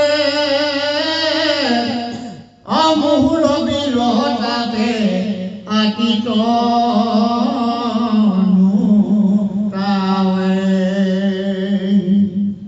পৰম বিগল ভাৱে মূৰ গুণ গাই অখেনে খেনে মুখ মাত্ৰ স্মৰি মোৰ সাজাই হীৰা গোপী সবে ৰাখি আছে যি কাৰণে প্ৰাণ এই বান্ধৱ উদ্ধৱ শুনা তাহাৰ নিদান এৰামে যি কালত আইলো মই এই মথুৰা পুৰীক ও মাতিয়া প্ৰভুধ দিলো সমস্তে গোপীক মূৰ পদে সখী হব নহিবা কুল অপৰৱৰ্তী অল্পকালে আহিব এতিয়া উদ্ধৱে কৃষ্ণ কৈছে যে হে সখী যে গোপীসকলৰ কথা যে তুমি ইমান চিন্তা কৰি আছা যে গোপীসকলৰ কথা ভাবি কি লাভ হ'ব ওপৰে ওপৰে তেওঁ কথাষাৰ এনেদৰে ভাবিছে কাৰণ তেওঁলোকৰ লগততো তোমাৰ কোনো বিষয় সম্বন্ধও নাই ওপৰে ওপৰে চাবলৈ গ'লে লৌকিকভাৱে চাবলৈ গ'লে এতিয়া তেওঁলোকৰ কথা ভাবি তোমাৰ লাভ হ'ব কি বা তেওঁলোকৰ লাভ হ'ব কি তুমি হ'লা যদুবংশৰ এজন শ্ৰেষ্ঠ হয়নে তোমাক বাদ দি যদুবংশই একো কৰিব নোৱাৰে তুমি হ'ল ৰজাঘৰীয়া আৰু তেওঁলোক সাধাৰণ এটা জীৱন যাপন কৰি থকা অনাক্ষৰী সেই নাৰীসকলৰ কথা এইবিলাক কথা চিন্তা কৰি কি লাভ আছে এই বুলি এতিয়া উদ্ধৱৰ মনত ভাৱনাটো আহিছে আৰু কৃষ্ণই অন্তৰ্যামী ৰূপে বুজিছে সেইকাৰণে কৈছে হেনবা বুলিবা পৰ গোপিকাসকল তাসম্বাক শান্ত কৰি বাক কোনো ফল তেওঁলোকৰ যে শান্তই কৰিলে কি লাভ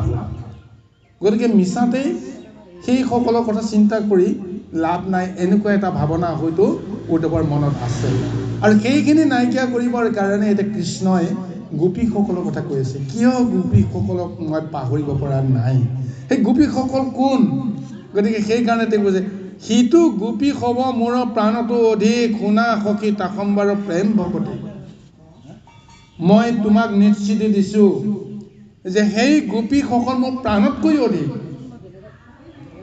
আৰু সেইকাৰণে মই তেওঁলোকক কিয় আপোন কৰি ল'ব লাগিছোঁ কাৰণ তেওঁলোকে প্ৰেম ভকতিৰে মোক বান্ধি ৰাখিছে গতিকে মোৰ প্ৰাণতকৈ অধিক সেই গোপীসকল মই বিনে গোপী সবে নিশ্চিন্তয় আন সমস্তে গোপীৰে জানা মই সেই মুখ্য প্ৰাণ এই গোপীসকলে মোৰ বাহিৰে একো কথাকেই ভাবিব নোৱাৰে জগতৰ সমস্তবিলাক এতিয়া তেওঁলোকে অৰ্থশূন্য বুলি ভাবে কেৱল মইহে প্ৰকৃত মোৰ বাহিৰে তেওঁলোকৰ আন কোনো চিন্তা নাই এতিয়া মই পৰম পুৰুষজন হৈ মই গম পাই গৈছোঁ যিজনে মোকেই অৱলম্বন কৰি মোকেই আশ্ৰয় কৰি ক'ৰবাত ধ্যান কৰি আছে মই তেওঁলোকৰ কথা নাভাবি কাৰ কথা ভাবিম গতিকে এইকাৰণে কৈছে মূৰৰ অৰ্থে এৰিলে গৃহৰ যত সুখ প্ৰতিপুত্ৰ বিষয়কো দেখোই মহাদুখ।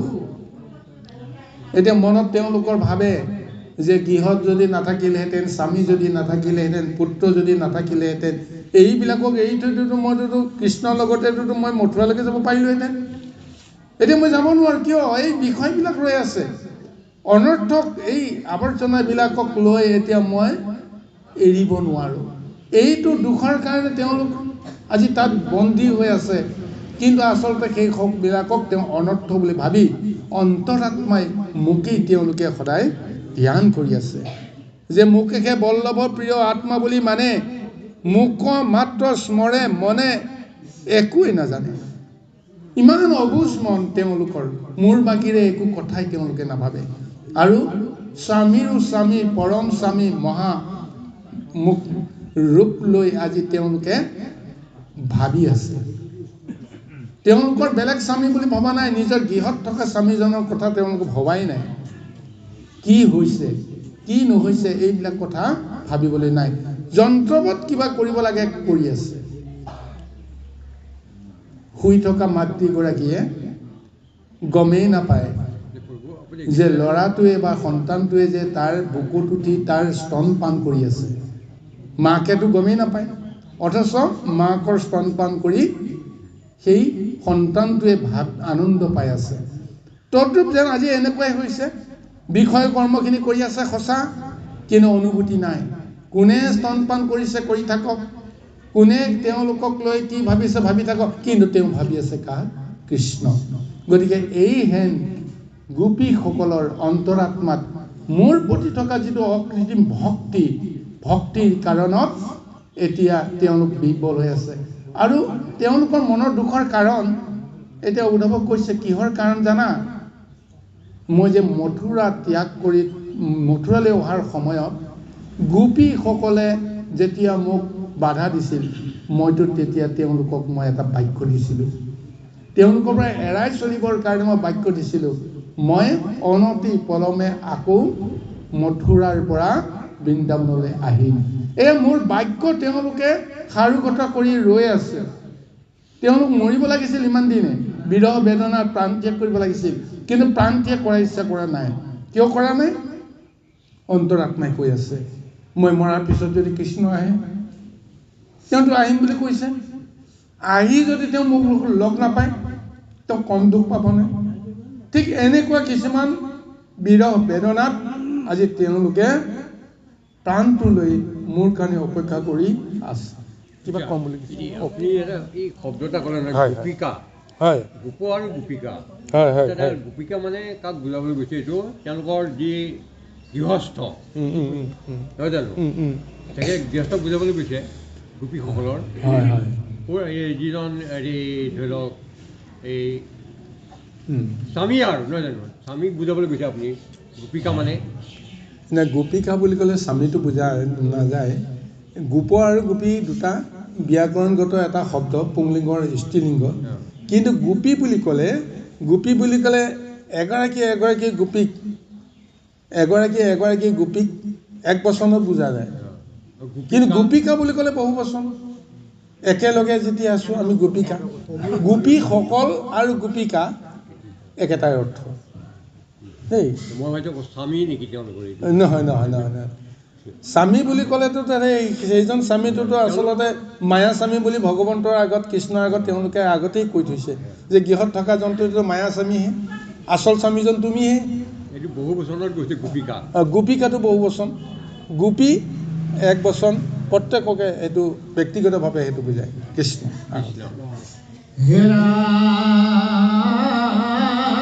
মোৰ বাক্যে গোপী হ'ব আচৈ আশা কৰি, ঐ আখিলন্তে পৰা পুনৰ ৰূপী প্ৰাণ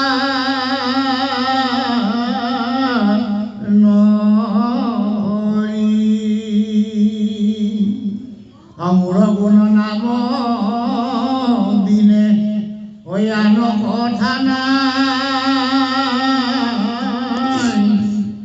অমূৰ্ত প্ৰাণ কুন্তি গোপী জীৱে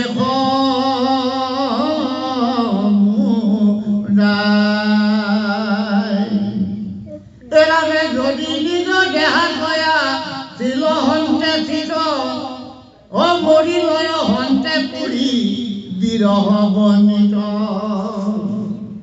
আচৰিত যিহেতু মাতটা সম্বাই ও তাতে ৰহিছে প্ৰাণ হবে গোপিকা প্ৰাণটো অধিক মোৰ সিটো গোপিছ তাক সম্বাৰ নোহে আৰু নকহে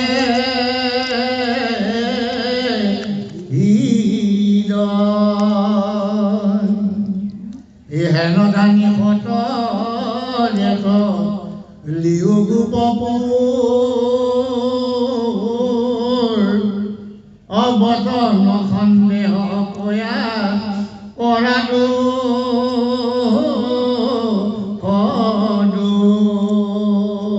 এতিয়া মোৰ কথা মনত পেলাই তেওঁলোকে অধীৰ আশাৰে বাট চাই আছে। জগতৰ সমস্তই মিছা কথা ক'ব পাৰে, কিন্তু কৃষ্ণই ক'ব নোৱাৰে। কিমান অটল বিশ্বাস এটা তেওঁলোকে বুকুত বান্ধি আছে। কিন্তু কৃষ্ণটো জানি আছে মই মিছা কথাটো কোনোদিন মই নকওঁ, কিন্তু কেতিয়াবা এৰাব নোৱাৰা কথাত মানে সমস্যাত মই হয়তো মিছা কথা ক'ব লগা হওঁ। এতিয়া কৃষ্ণই কৈছে মই মিছা কথা কোৱা নাই, যে মই মথুৰাৰ পৰা পুনৰ আহিম। মই কৈছিলোঁ মই যাব পৰা নাই, কিন্তু মোৰ অন্তৰাত্মাই কৈ আছে মই যেন যাওঁ, কিন্তু মই যাব পৰা নাই। এইটো কেতিয়াও মিছা হ'ব নোৱাৰে। গতিকে এই বতৰাটো বা কৃষ্ণৰ মনৰ যিটো ব্যথা, সেই ব্যথাটো গোপীসকলে পাব লাগিব, যে কৃষ্ণই আহোঁ বুলি পেলাই তেওঁ আহিব পৰা নাই, নাহোঁ বুলি তেওঁ আমাক পাহৰি যোৱা নাই। এই বতৰাটো কোনে দিব? বতৰাটো পোৱাৰ পিছততো কৃষ্ণই মিছা কথা কৈ গ'ল বুলি এই ধাৰণাটো তেওঁলোকৰ নাথাকিব, যে এইখন সংসাৰত নিশ্চয় বন্ধুৱে বন্ধুক ইষ্টজনে ইষ্টজনৰ দুখ সুখ সদায় বুজে। কোনোবাই কৰিম বুলি কোৱাৰ কামটো কৰিব নোৱাৰে। পৰম বন্ধু যদি হয়, ইষ্ট হয়, তেওঁলোকক ক্ষমা কৰি দিয়ে। তুমি নোৱাৰাতহে তুমি কৰিব নোৱাৰিলা, কিন্তু তোমাৰতো ইচ্ছা আছিল, কি কৰিবা? বিধিৰ যিটো ব্যৱস্থা তাক মানি ল'ব লাগিব। এনেদৰে এটা মীমাংসালৈকে আমি প্ৰত্যেকে আহোঁ। বাৰু যি কি নহওক, আজি এই কৃষ্ণই এইটো কাৰণতে এতিয়া উদ্ধৱক কৈ আছে যে কথমপি প্ৰাণ লৈ তেওঁলোকে অধীৰ আশাৰে মোৰ নামকে লৈ আছে। এতিয়া বৃন্দাবনত আৰু বেলেগ নাম নাই। মই থকাৰ সময়তো হয়তো বৃন্দাবনত মোৰ নামৰ ধ্বনি যেনেকৈ উঠিব লাগিছিল হয়তো তেনেকৈ উঠা নাই। কিয় নাই? যে খাওঁতে শুওঁতে উঠোঁতে বহুতে মোক তেওঁলোকে পায়ে আছে। পাই থকাৰ কাৰণে যে মোৰ অনুভৱটো তেওঁলোকে কৰা নাছিল। কিন্তু এতিয়া যে মই নাই কাৰণে এতিয়া মোৰ নামৰ ধ্বনি এতিয়া বৃন্দাবনত বৈ আছে। কিন্তু ইমান আনন্দত তেওঁলোকে মোৰ নাম ল'ব পৰা নাই, দুখতহে নাম লৈছে। অৰ্থাৎ আধ্যাত্মিকভাৱে আমাক এইটোকো কৈছে, আমি আনন্দত যিমানেই ঈশ্বৰৰ নাম নলওঁ কিয়, সেই নামে আমাৰ অন্তৰত প্ৰকৃত শুদ্ধতা আনি নিদিয়ে, ৰাজসিকতাহে আনি দিয়ে। আধ্যাত্মিকতাটো কিন্তু আনি দিব নোৱাৰে। কিন্তু বিৰহ বেদনাত যদি কাৰোবাৰ যদি নাম যদি আমি লওঁ, তেতিয়াহ'লে সেই নামটোৱে প্ৰকৃততে শুদ্ধ। আজি এই কৃষ্ণৰ বিৰহত তেওঁলোকে কান্দোনত আজি কৃষ্ণৰ নাম লৈ তেওঁলোকৰ কি মহালাভ হৈছে তেওঁলোকে নাজানে। কিন্তু কৃষ্ণই ভাবিছে যে তোমালোক কিমান ভাগ্যৱান, মোৰ নাম লৈ আজি তোমালোকৰ অন্তৰৰ পৰা সংসাৰৰ বিষয়ৰ মলবিলাক কান্দোনৰ জৰিয়তে, চকুৰ পানীৰ জৰিয়তে এই অন্তৰৰ পৰা সেই মলবিলাক পৰিষ্কাৰ কৰিবৰ কাৰণে এটা তোমালোকে প্ৰযত্ন কৰি আছা। মোৰ নাম কোনো ক্ষণে তোমালোকে পাহৰা নাই। গতিকে স্বাভাৱিকতে তেওঁলোকৰ হৃদয় নিৰ্মল হৈ গৈ আছে কৃষ্ণৰ বিৰহৰ কাৰণতে। কিন্তু এতিয়া সেই কথাটোকে উদ্ধৱক কৈছে যে প্ৰাণতো অধিক মূৰসিটো গোপী ছয়, তাসম্বাৰৰ দুখে আৰু নখহে হৃদয়। হেন জানি সত্ৰৰে চলিও গোপপুৰ, বচন সন্দেহ কৰিও কৰা দুখ দূৰ। মোৰ প্ৰতি যিটো সন্দেহ তেওঁলোকে ধাৰণা এটা লৈ আছে, আমাৰ মিছা কথা কৈ গ'ল, সেইটো তুমি দূৰ কৰাগৈ। ইয়াৰ বাহিৰে আৰু বিকল্প কোনো ব্যৱস্থা নাই। আৰু এটা কথা কৈছে, অৱশ্যে ভাগৱতৰ বিষয়টো উল্লেখ কৰা নাই। এইখিনি সময়তে যে কৃষ্ণই কিয় এনেদৰে খৰখেদা কৰিব লগা হ'ল, ইমান দিনেতো বহু দিনটো খৰখেদা কৰাই নাই, কিন্তু খৰখেদা কৰিব লগা হ'ল কি কাৰণে জানে? যে গোপীসকলে মনৰ ভিতৰতে এটা সংকল্প কৰিছে, যে এই সংকল্পটো হৈছে এনেকুৱা যে কংসৰ দৰে এটা মহাদৈত্য তেওঁ এটা যজ্ঞ কৰিছে, যজ্ঞ কৰাৰ কাৰণতে কৃষ্ণক মাতি পঠিয়াইছে, সেই কৃষ্ণই কংসৰ যজ্ঞৰ কথা শুনিয়েই তেওঁ যাব পাৰিলে, কিন্তু এতিয়া বৃন্দাবন তেওঁ ত্যাগ কৰি আমাক পাহৰিলে। গতিকে আমিও তেওঁৰ কাৰণে এটা যজ্ঞ পাতিম, যেতিয়ালৈকে তেওঁ নাহিব তেতিয়ালৈকে যজ্ঞ চলি থাকিব। গতিকে যজ্ঞ পাতিলে নিশ্চয় কৃষ্ণ আহিব নে নাহিব চাই ল'ম। এয়া হৈছে তেওঁলোকৰ মনৰ ভিতৰত অংগীকাৰ। কৃষ্ণই তেতিয়া মানে অন্তৰাত্মাত থৰহৰি কম্পমান হৈছে। যজ্ঞ যদি আৰম্ভ কৰে, যজ্ঞটো সমাপ্ত হ'বই লাগিব। যজ্ঞ আৰম্ভ কৰাৰ পিছত আধৰুৱাটো হ'ব নোৱাৰে। সৃষ্টিৰ কাৰণে কিমান ডাঙৰ এটা পয়মাল হৈ যাব। কিন্তু মইতো তেওঁলোকে মাতিলে বুলি এইটোতো কায়িকভাৱেতো মইতো যাব নোৱাৰোঁ। গতিকে যজ্ঞ আৰম্ভ কৰাৰ আগমুহূৰ্ততেই তেওঁলোকৰ মনৰ পৰা এই ভাৱনাবিলাক নাইকিয়া কৰিব লাগিব। কিন্তু যজ্ঞ আৰম্ভ কৰিলেই এতিয়া কৃষ্ণয়ো এতিয়া বন্দী হৈ পৰিব লাগিব, মায়াত তেওঁ এতিয়া আবদ্ধ হ'ব লাগিব। গতিকে এই কাৰণে গোপীসকলে অংগীকাৰ কৰি আছে, আমি যজ্ঞ কৰিম, কৃষ্ণ আহক, কৃষ্ণ নহালৈকে আমি যজ্ঞ কেতিয়াও সমাপ্ত নকৰিম। এনেকুৱা এটা ভাৱনাৰ কাৰণে আজি কৃষ্ণও এতিয়া বিফল হৈ গৈছে। সেইকাৰণে উদ্ধৱক তেওঁ লগে লগে কৈছে, তুমি বিলম্ব নকৰিবা, তুমি যোৱা, যেনেকেই নহওক তেওঁলোকৰ অন্তৰ আত্মাবিলাকক তুমি শান্ত কৰা। এতিয়া আহক কেনেকৈ উদ্ধৱে শান্ত কৰিব পৰা শক্তিটো পায় কৃষ্ণ।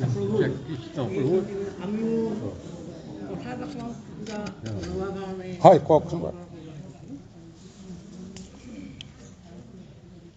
কৃষ্ণ বুলি ক'লে তেওঁ গোটেই ত্ৰৈলোক্যৰ তেওঁৰ অধিপতি, নহয় জানো? হয়। আৰু তেওঁৰ নোৱাৰা কাম একোৱেই নাই। সকলো তেওঁ বিৰাজমান, সকলোতে তেওঁ উপস্থিত হ'ব পাৰে, থাকি সকলোকে সান্তনাও দিব পাৰে। আজি যিদৰে কৃষ্ণই ৬০,০০০ গোপীক বিয়া কৰি প্ৰত্যেককে থকাৰ ঠাই দিছিল, নহয় জানো? আৰু এই কথাটোকে আচৰিত মানি নাৰদে কৃষ্ণ দৰ্শন কৰিব। নাৰদ কৃষ্ণ দৰ্শন পাব, সেইটো আছে তাত।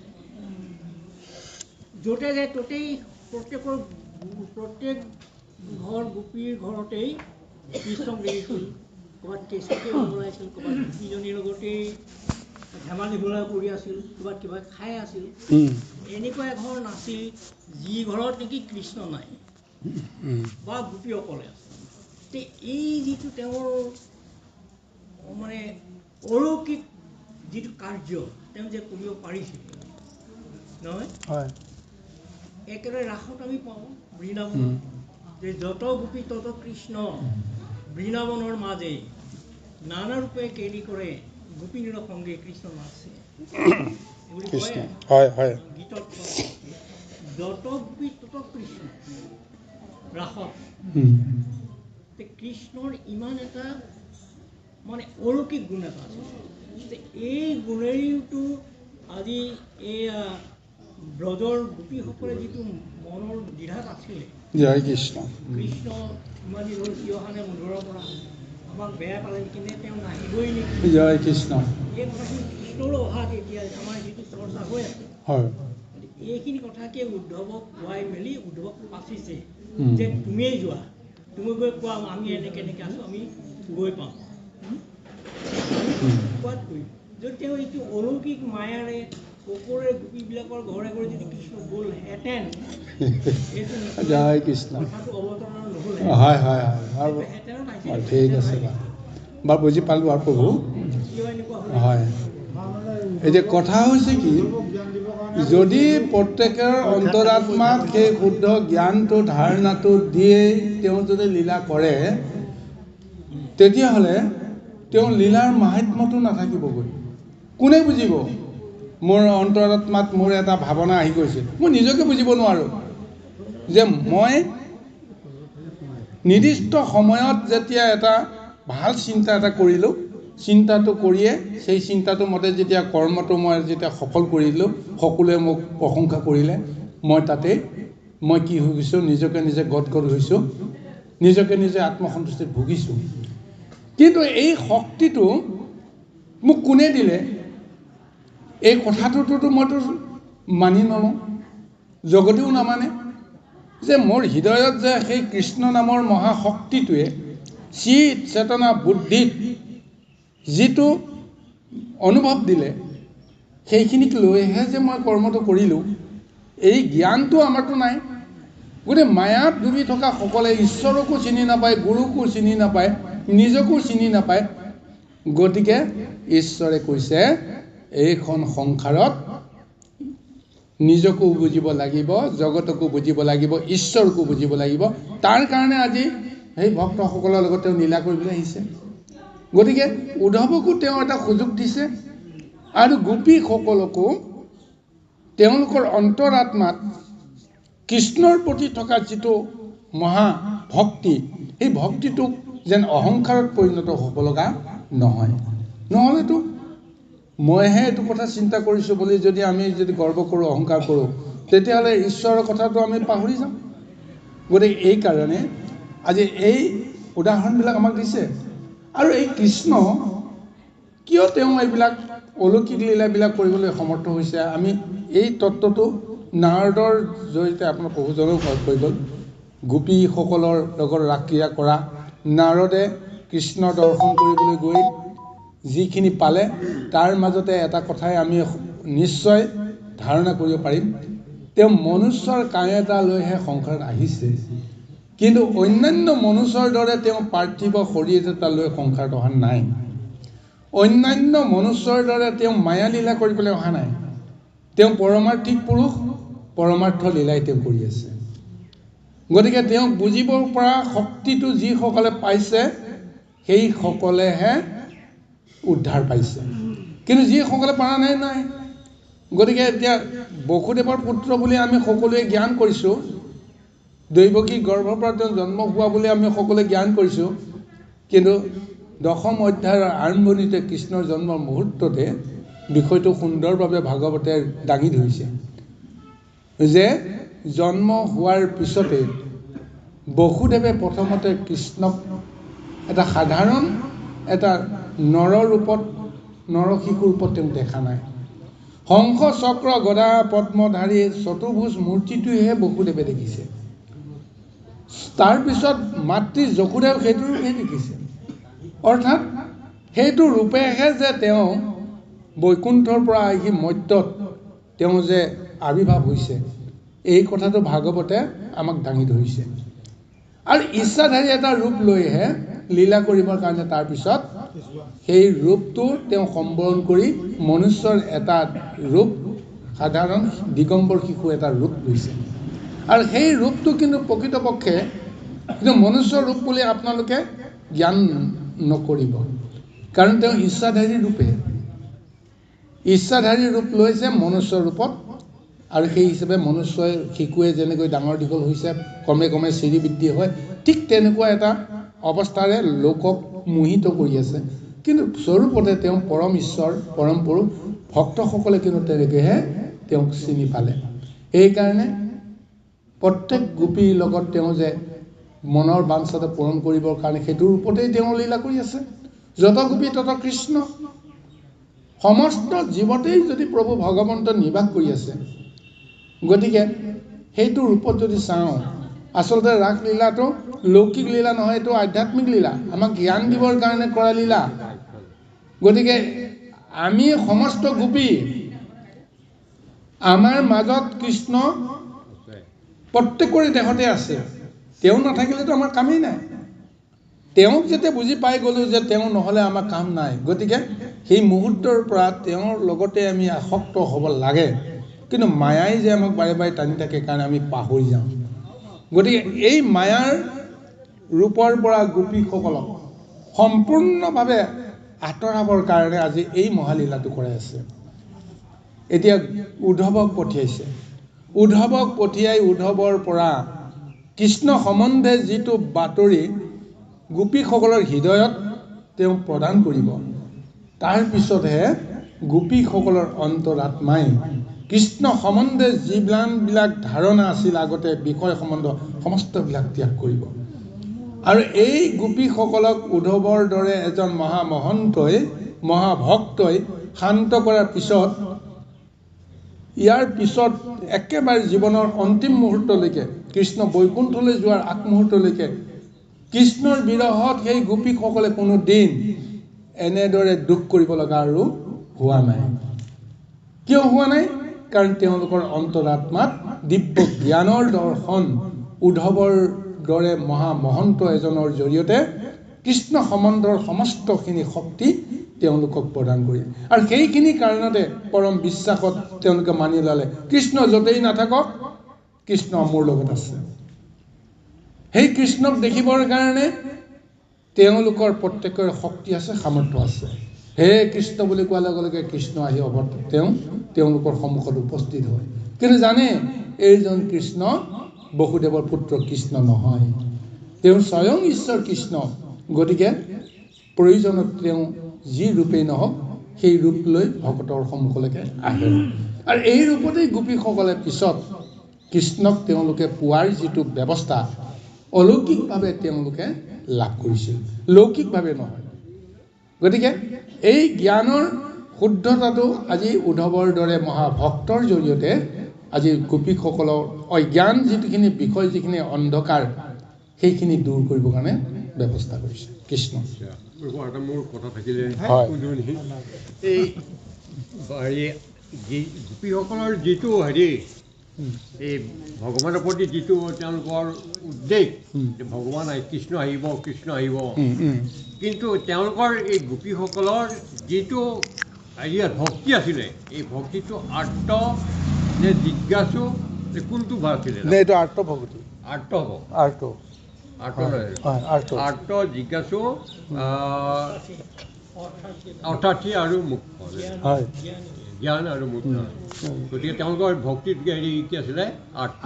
এইটো আৰ্ত ভক্তি। আৰ্ত ভক্তি হয়। এতিয়া আৰ্ত ভক্তিত তেওঁলোকে আৰু বেলেগ কথা ভাবিবই নোৱাৰে দেই। গতিকে সেই আৰ্ত ভক্তিৰে এতিয়া তেওঁলোকে কৃষ্ণৰ লগত সম্বন্ধ কৰি আছে, সম্বন্ধ হৈয়ে আছে, কিন্তু জগতেহে বুজি পোৱা নাই। বাৰু কৃষ্ণ আহক।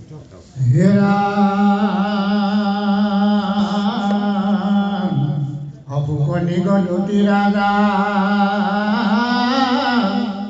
শুনায়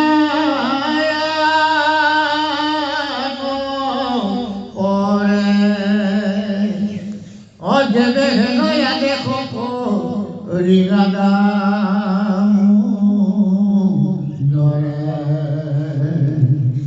কৃষ্ণ বাক্য সন্দেহ লজন্ত ৰমে গীতাঞ্জলি হুয়া পাছে উঠিলা ধবে এৰামে মাধৱ কয়নে প্ৰভু লীলাটো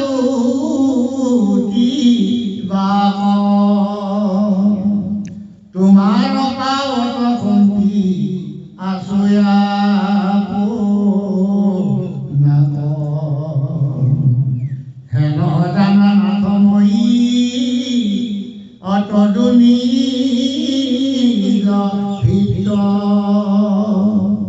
কিনো ভাগ্য মুহূৰ্ত ৰিগু প্ৰভু এরামে করিলা খাদরে ব্রত ক্ষীণবার খান হপ্রণামিলা দূর হাতে পরিপ্রণী পাত এ মাখিলা মাথা তুলি কৃষ্ণ পদধূলি অপাত ভরি লরি ভৈলা জয় কৃষ্ণ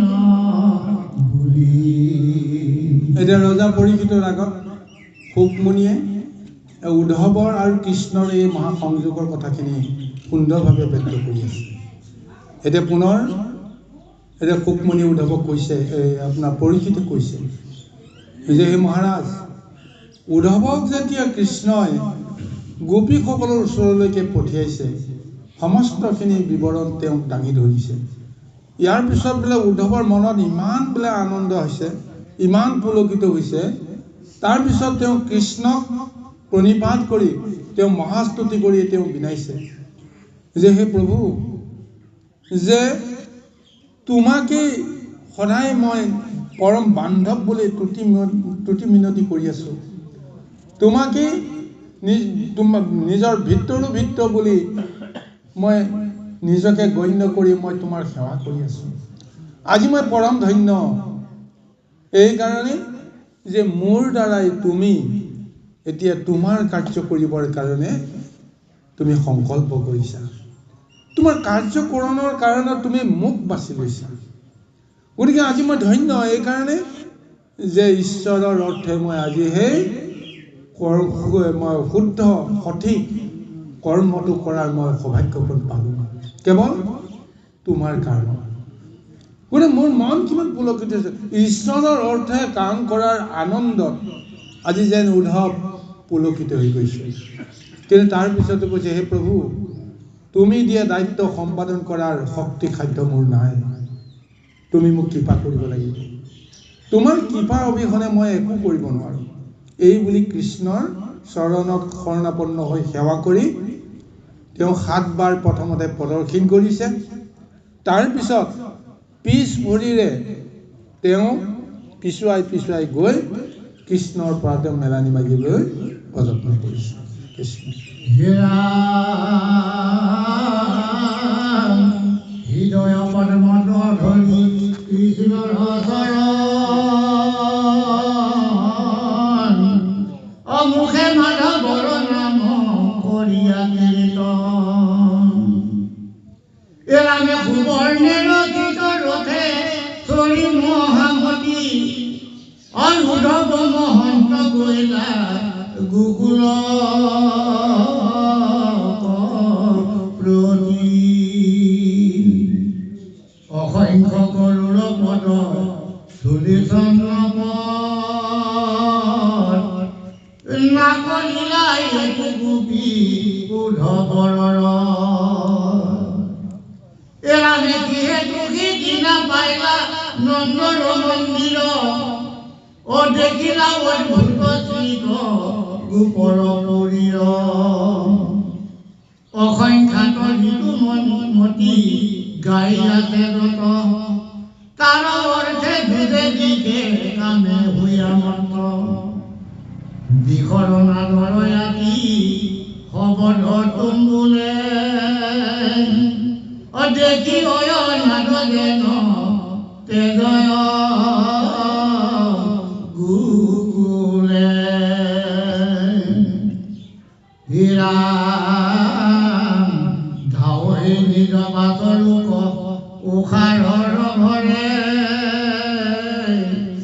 হেন ধেনু হব শোষো ভীত নিৰন্তৰে।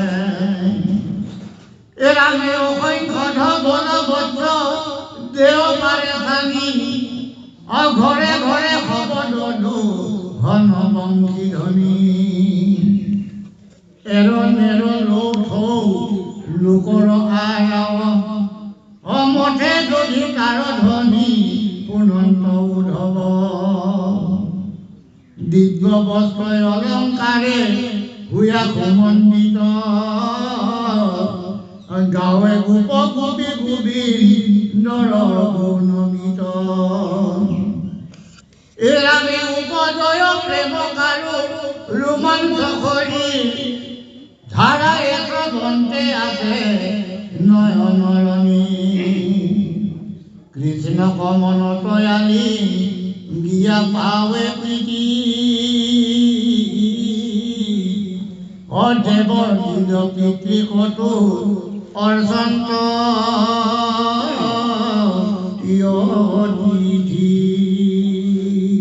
এতিয়া কৃষ্ণক উদ্ধৱে নিজৰ হৃদয়ত ধাৰণ কৰি এতিয়া কৃষ্ণৰ গুণনাম তেওঁ হৃদয়ত স্মৰণ কৰি আৰু মুখেৰে কৃষ্ণৰ নাম তেওঁ উচ্চাৰণ কৰি তেওঁ গোকুলৰ অভিমুখে তেওঁ গৈছিল।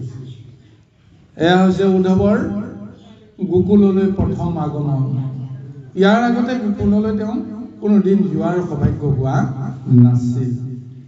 এতিয়া পৰম উৎসুকতাৰে তেওঁ আহি আছে যে জীৱনৰ আদি চোৱা সময়, ইমান দীঘলীয়া সময় যি কৃষ্ণই আজি তাত লীলা কৰি আছে। এতিয়া সেই বৃন্দাবন দৰ্শন কৰাৰ অভিলাষ সকলোৰে আছিল, কিন্তু সুযোগ নাছিল। কিন্তু আজি পৰম প্ৰভু ভগৱতৰ ইচ্ছাত আজি গোকুললৈ যোৱাৰ বা বৃন্দাবনলৈ যোৱাৰ এই সুযোগটো যেতিয়া উদ্ধৱে পালে, তেওঁ অতি সুন্দৰ এখন ৰত্ন অলংকাৰে খচিত হৈ থকা স্বৰ্ণময় এখন ৰথত উঠি তেওঁ আনন্দ মনেৰে তেওঁ গোকুললৈ গৈ আছে। কৃষ্ণক মনত ধ্যান কৰি আছে। কোন সময়ত গোকুল পাম, কোন সময়ত গোপীসকলক পাম, কোন সময়ত নন্দ আৰু যশোদাক পাম, এই ধাৰণাটো লৈ গৈ থাকোঁতে তেওঁ ক'বই নোৱাৰিলে কোনখিনি সময়ত গৈ গোকুলত তেওঁ প্ৰৱেশ কৰিলে। প্ৰৱেশ কৰাৰ লগে লগে দেখিছে গোকুল বৃন্দাবনৰ যিটো সৌন্দৰ্য, সেই সৌন্দৰ্যতে তেওঁ ইমান মোহিত কৰিছে। লগতে মনত ভাবিছে ভালেহে কৃষ্ণই এই গোকুল বৃন্দাবনৰ কথা পাহৰিব পৰা নাই। তাৰপিছত দেখিছে যিবিলাক গৰু ধেনু কৃষ্ণই চাৰিছিল, সেই ধেনুবিলাকে আনন্দ মনেৰে তেওঁলোকে নিজৰ নিজৰ কৰ্মত ব্যস্ত হৈ আছে। গায়সকলে নিজৰ পোৱালীসকলক আনন্দ মনেৰে দুগ্ধ দান দি আছে, সেইসকলে দান পান কৰি আছে। আৰু লগতে যাৰ যেনেকুৱা ধৰ্ম, যাৰ যেনেকুৱা কৰ্ম, সেইখিনি কৰি আছে। কিন্তু তাৰ মাজতে দেখিছে যে সেই গোধনবিলাকৰ অন্তৰতো কেৱল এটাই বেদনা আছে যে তেওঁলোকৰ গৰখীয়া নাই, তেওঁলোকৰ ৰখীয়া নাই। ৰখীয়া বুলি কাক ভাবিছিল? কৃষ্ণক ভাবিছিল। কৃষ্ণই তেওঁলোকক যেনেকৈ আগ পাছ কৰি লৈ ফুৰিছিল, গতিকে সেই কৃষ্ণ অবিহনে তেওঁলোকে এতিয়া চঞ্চল হৈ আছে, তেওঁলোকো যেন অস্থিৰ হৈ আছে। যে কি লীলা কৰি গোপীসকলে বৃন্দাবনত আমাৰ এই কৃষ্ণই গৰু চাৰিছিল, সেই কথাটো আপোনাসকলে নিশ্চয় পাইছে। ভাবিলে আচৰিত লাগে। নন্দৰ গৃহতে বোলে 10 লাখ গৰু কৃষ্ণই অকলে চাৰিছিল। বাকী অন্যান্য গোপীসকলৰ প্ৰত্যেক গৃহত কিমান আছিল সেইটো বেলেগ কথা। সমস্ত গোধনবিলাককতো একেলগে কৃষ্ণই চাৰিছিল বুলি ক'লেও ভুল নহয়, লগৰীয়াসকল লগত আছে। কিন্তু যেতিয়া কৃষ্ণই প্ৰথমতে গৰু মিলি বৃন্দাবনলৈ যায়, গৰুবিলাক আগত যায়, তাৰপিছত মুৰলী বজাই বজাই হাঁহি মাতি আনন্দ কৰি কৃষ্ণ আৰু গোপ শিশুসকল পিছত যায়। এইটো এটা হ'ল প্ৰথম দৃশ্য। কিন্তু যেতিয়া তেওঁলোকে সন্ধিয়া বেলা যেতিয়া ঘূৰি আহিব, ঘূৰি অহা সময়ত দৃশ্যটো কিন্তু বিপৰীত। সেই দৃশ্যটোত কি হয়? কৃষ্ণই বাঁহী বজাই দিব, নাম ধৰি ধৰি গৰুবিলাকক ধেনুবিলাকক মাতিব, আৰু কৃষ্ণই যেতিয়া বাট ল'ব, কৃষ্ণৰ বাঁহীৰ সুৰ শুনি শুনি গৰুবিলাকে কৃষ্ণৰ পিছ লয়। গৰখীয়াবিলাক আগত আৰু গৰুবিলাক পিছত। ইমান এক নান্দনিক দৃশ্য। আৰু এই দৃশ্যটো চাবৰ কাৰণে গোকুলত গোপীসকলে বোলে সদায় বোলে বাট চাই থাকে, কোন সময়ত কৃষ্ণ আহিব, কোন সময়ত কৃষ্ণ গৰু লৈ আহিব। আৰু সেই দৃশ্যটোত প্ৰথমতে কৃষ্ণ, তাৰ লগত গোপসকল, শিশুসকল, সখীসকল, তাৰপিছতহে নাচি বাগি অহাৰ দৰে এই গোধন সম্পন্নসমূহ নিজে নিজে আহে। ক'ত দেখিছে গৰখীয়া আগত, গৰুবিলাক পিছত। কৃষ্ণই কিন্তু এইটো লীলাৰে বৃন্দাবনত তেওঁ গৰু চাই আছে। অৰ্থাৎ সেই গৰুবিলাকো যে গৰু নহয় এই কথাটো জানিব। তেওঁলোকৰ গোপীৰ এটা এটা ৰূপ লৈ আছে। ভগৱন্তে সেই গোপী আৰু কৃষ্ণৰ লীলাটো সেই সমস্ত জীৱৰ লগতে কৰি আছে। পাৰমাৰ্থিকভাৱে এই কথাটো বুজাসকলে বুজিছে, দেৱসকলে বুজিছে, কিন্তু বাকী সমস্তে বুজি নাপায়। আজি এতিয়া গোকুললৈ গৈ এতিয়া বৃন্দাবনত বা এই উদ্ধৱে আজি সেই গোধনবিলাকৰ পৰাও কৃষ্ণ বিৰহৰ বেদনাটো শুনিছে। তাৰপিছত গৈ দেখিছে প্ৰত্যেক গৃহস্থই নিজৰ নিজৰ কৰ্ম কৰি আছে যদিও সমস্তবিলাকে যে কৃষ্ণৰ গুণগান তেওঁলোকে সদায় গাই আছে, কৃষ্ণকে যেন অৰ্চনা কৰি আছে। অতিথি সেৱা সৎকাৰেই হওক বা অন্য যিয়ে নহওক, কৃষ্ণ নামৰ বাহিৰে তেওঁলোকৰ কোনো কৰ্ম নাই। ধূপে দীপে ভক্তি ভৰা যিটো মানে ব্যৱস্থা সমস্ত বৃন্দাবনত প্ৰত্যক্ষ কৰিছে। এতিয়া যেন উদ্ধৱে ভাবিছে যে এইটো পৰিৱেশ গোকুলত আছে আৰু এইটো পৰিৱেশৰ কাৰণতে ভগৱন্তে মোক চাবলৈ পঠিয়াইছে, আৰু লগতে ভাবিছে যে মোক যেন এই ভক্তি ভৰা কৃষ্ণৰ প্ৰেমত আসক্ত গোপসকলে আজি মোক আদৰিবৰ কাৰণে যেন এইবিলাক কৰি আছে। এনেকুৱা এটাও তেওঁৰ ধাৰণা মনৰ ভিতৰত তেওঁ আহিব লগা হৈছে। প্ৰৱেশ কৰিয়ে গোকুলত প্ৰৱেশ কৰিয়ে তেওঁ অন্তৰাত্মা এই গোপসকলৰ লগত বা গোপীসকলৰ অন্তৰাত্মা বা প্ৰত্যেক জীৱৰ অন্তৰাত্মাৰ লগত যেন তেওঁ একাত্ম হ'বলৈ বাধ্য হৈছে। এনেকুৱা এক নিৰ্মল হৃদয়ৰ এক পৰশ যেন তেওঁ পাবলৈ সক্ষম হৈছে কেৱল কৃষ্ণৰ কৃপা। কৃষ্ণ প্ৰভু, হয়, আপোনাৰ যিটো ব্যাখ্যা শুনি ভাল লাগিছে, খুব ভাল লাগিছে, সুন্দৰ হৈছে। কৃষ্ণ কিন্তু মই এটা কথা বুজি পোৱা নাই। আপোনাৰ কৃষ্ণই একেবাৰে বদৰিতা, বৃন্দাবন, গকুল, মথুৰা, হৰিদ্বাৰলৈকে কিমান লীলামালা তেওঁ কৰিলে। বৃন্দাবনতে বেছিকৈ কৰিছে কৃষ্ণই। শাস্ত্ৰই কৈছে, শাস্ত্ৰই আপুনি কৃষ্ণৰ কথাকে কৈ আছে। কিন্তু তাৰ জনসাধাৰণে কিয় কৃষ্ণ বুলি নকয়, ৰাধা বুলিহে, ৰাধে বুলি কয়? কিয় কয়? কোনোদিন আমি গৈছোঁ। জয় কৃষ্ণ, জয় কৃষ্ণ, অতি উত্তম। এতিয়া কৃষ্ণই যিটো লীলা কৰি আছিল, আজি ভাগৱতে যিটো লীলা বৰ্ণনা দিছে, এই লীলা বৰ্ণনা মতে এইটো হ'ল দ্বাপৰ যুগৰ কথা। এতিয়া হ'ল আমাৰ কলিযুগৰ কথা। এতিয়া এই কলিযুগত এতিয়া কৃষ্ণ নামৰ লগত ৰাধাৰ নামটো একাত্ম কৰিছে দেই।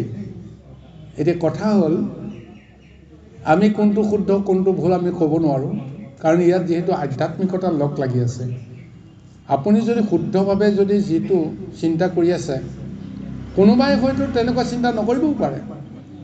গতিকে আজি গোকুল আৰু বৃন্দাবনত যে এতিয়া ৰাধাক উচ্চ স্থান দিছে আধ্যাত্মিকতাত, কৃষ্ণক তলত দিছে নহয়। আমি বেছি দূৰলৈকে নাযাওঁ প্ৰভু। এতিয়া এইসকলে হয়তো এটা আধ্যাত্ম ধাৰাত ভাবি লৈছে যে ৰাধাৰ কাৰণেহে কৃষ্ণ আহিব লগা হ'ল এইখন সংসাৰ, হয়নে? গতিকে ৰাধা যদি নাহিলহেঁতেন, ৰাধা যদি নহ'লহেঁতেন, কৃষ্ণও নাহিলহেঁতেন, স্বৰ্গতে থাকিলহেঁতেন। আৰু এটা কথাও আছে প্ৰভু আধ্যাত্মিকতাত, যে কৃষ্ণ আৰু ৰাধা যেতিয়া গোলোকত লীলা কৰি থকাৰ সময়তে অভিশপ্ত হ'ব লগা হৈছিল, ৰাধায়ো সেই অভিশপ্ত হোৱাৰ সূত্ৰে যেতিয়া বৃন্দাবনলৈ তেওঁ পুনৰ মৰ্ত্যলৈ যেতিয়া আহিব লগা হৈছিল, তেতিয়া কৃষ্ণক তেওঁ কৈছিল যে হে প্ৰভু, এই অভিশাপত অভিশপ্ত হৈ মই যিয়েই নহওক, মই কিন্তু তোমাৰ জ্ঞান আৰু ধাৰণাতে মই সমস্ত মই অৰ্পণ কৰিম।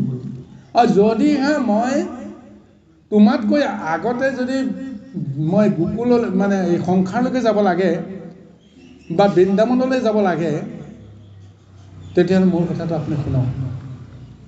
মই গৈ প্ৰথম কিন্তু মই তোমাকহে দেখা পাব লাগিব। কিয়? মোৰ জন্মৰ আগতেই হওক বা পিছতেই হওক, ক'ব লগা নাই। প্ৰথম দৰ্শন কিন্তু মই তোমাকহে দেখা পাব লাগিব। তেতিয়া কৃষ্ণই কৈছে হ'ব দিয়া। কিমান ডাঙৰ কথা কৈছে। ৰাধা জন্ম হৈছে কৃষ্ণতকৈ আগত, কিন্তু ৰাধাই আগতেই বাক্য দিছে, মই গ'লে কিন্তু প্ৰথম চকু মেলি মই তোমাকে দেখা পাব লাগিব। কৃষ্ণই ক'লে হ'ব। এতিয়া এই কামটো এতিয়া কেনেকৈ হ'ল সম্পূৰ্ণ? ৰাধা জন্ম হ'ল, জন্ম হৈ তেওঁ অন্ধভাৱ ধৰিলে, তেওঁ চকুৱে নিমিলে। ইমান সুন্দৰ এগৰাকী মানে কন্যা জন্ম হৈছে বৃষবাহন, মানে কি আছিল ৰাধাৰ পিতৃৰ নাম আছিলে বৃষভানুৰ গৃহত কীৰ্তিকাৰ গৰ্ভত জন্ম হোৱা এই কন্যাখণ্ডতে ইমান সুন্দৰ স্বৰ্গৰ অপেশ্বৰী লক্ষ্মীস্বৰূপা কন্যাগৰাকী, কিন্তু এতিয়া চকুৱে নেদেখে।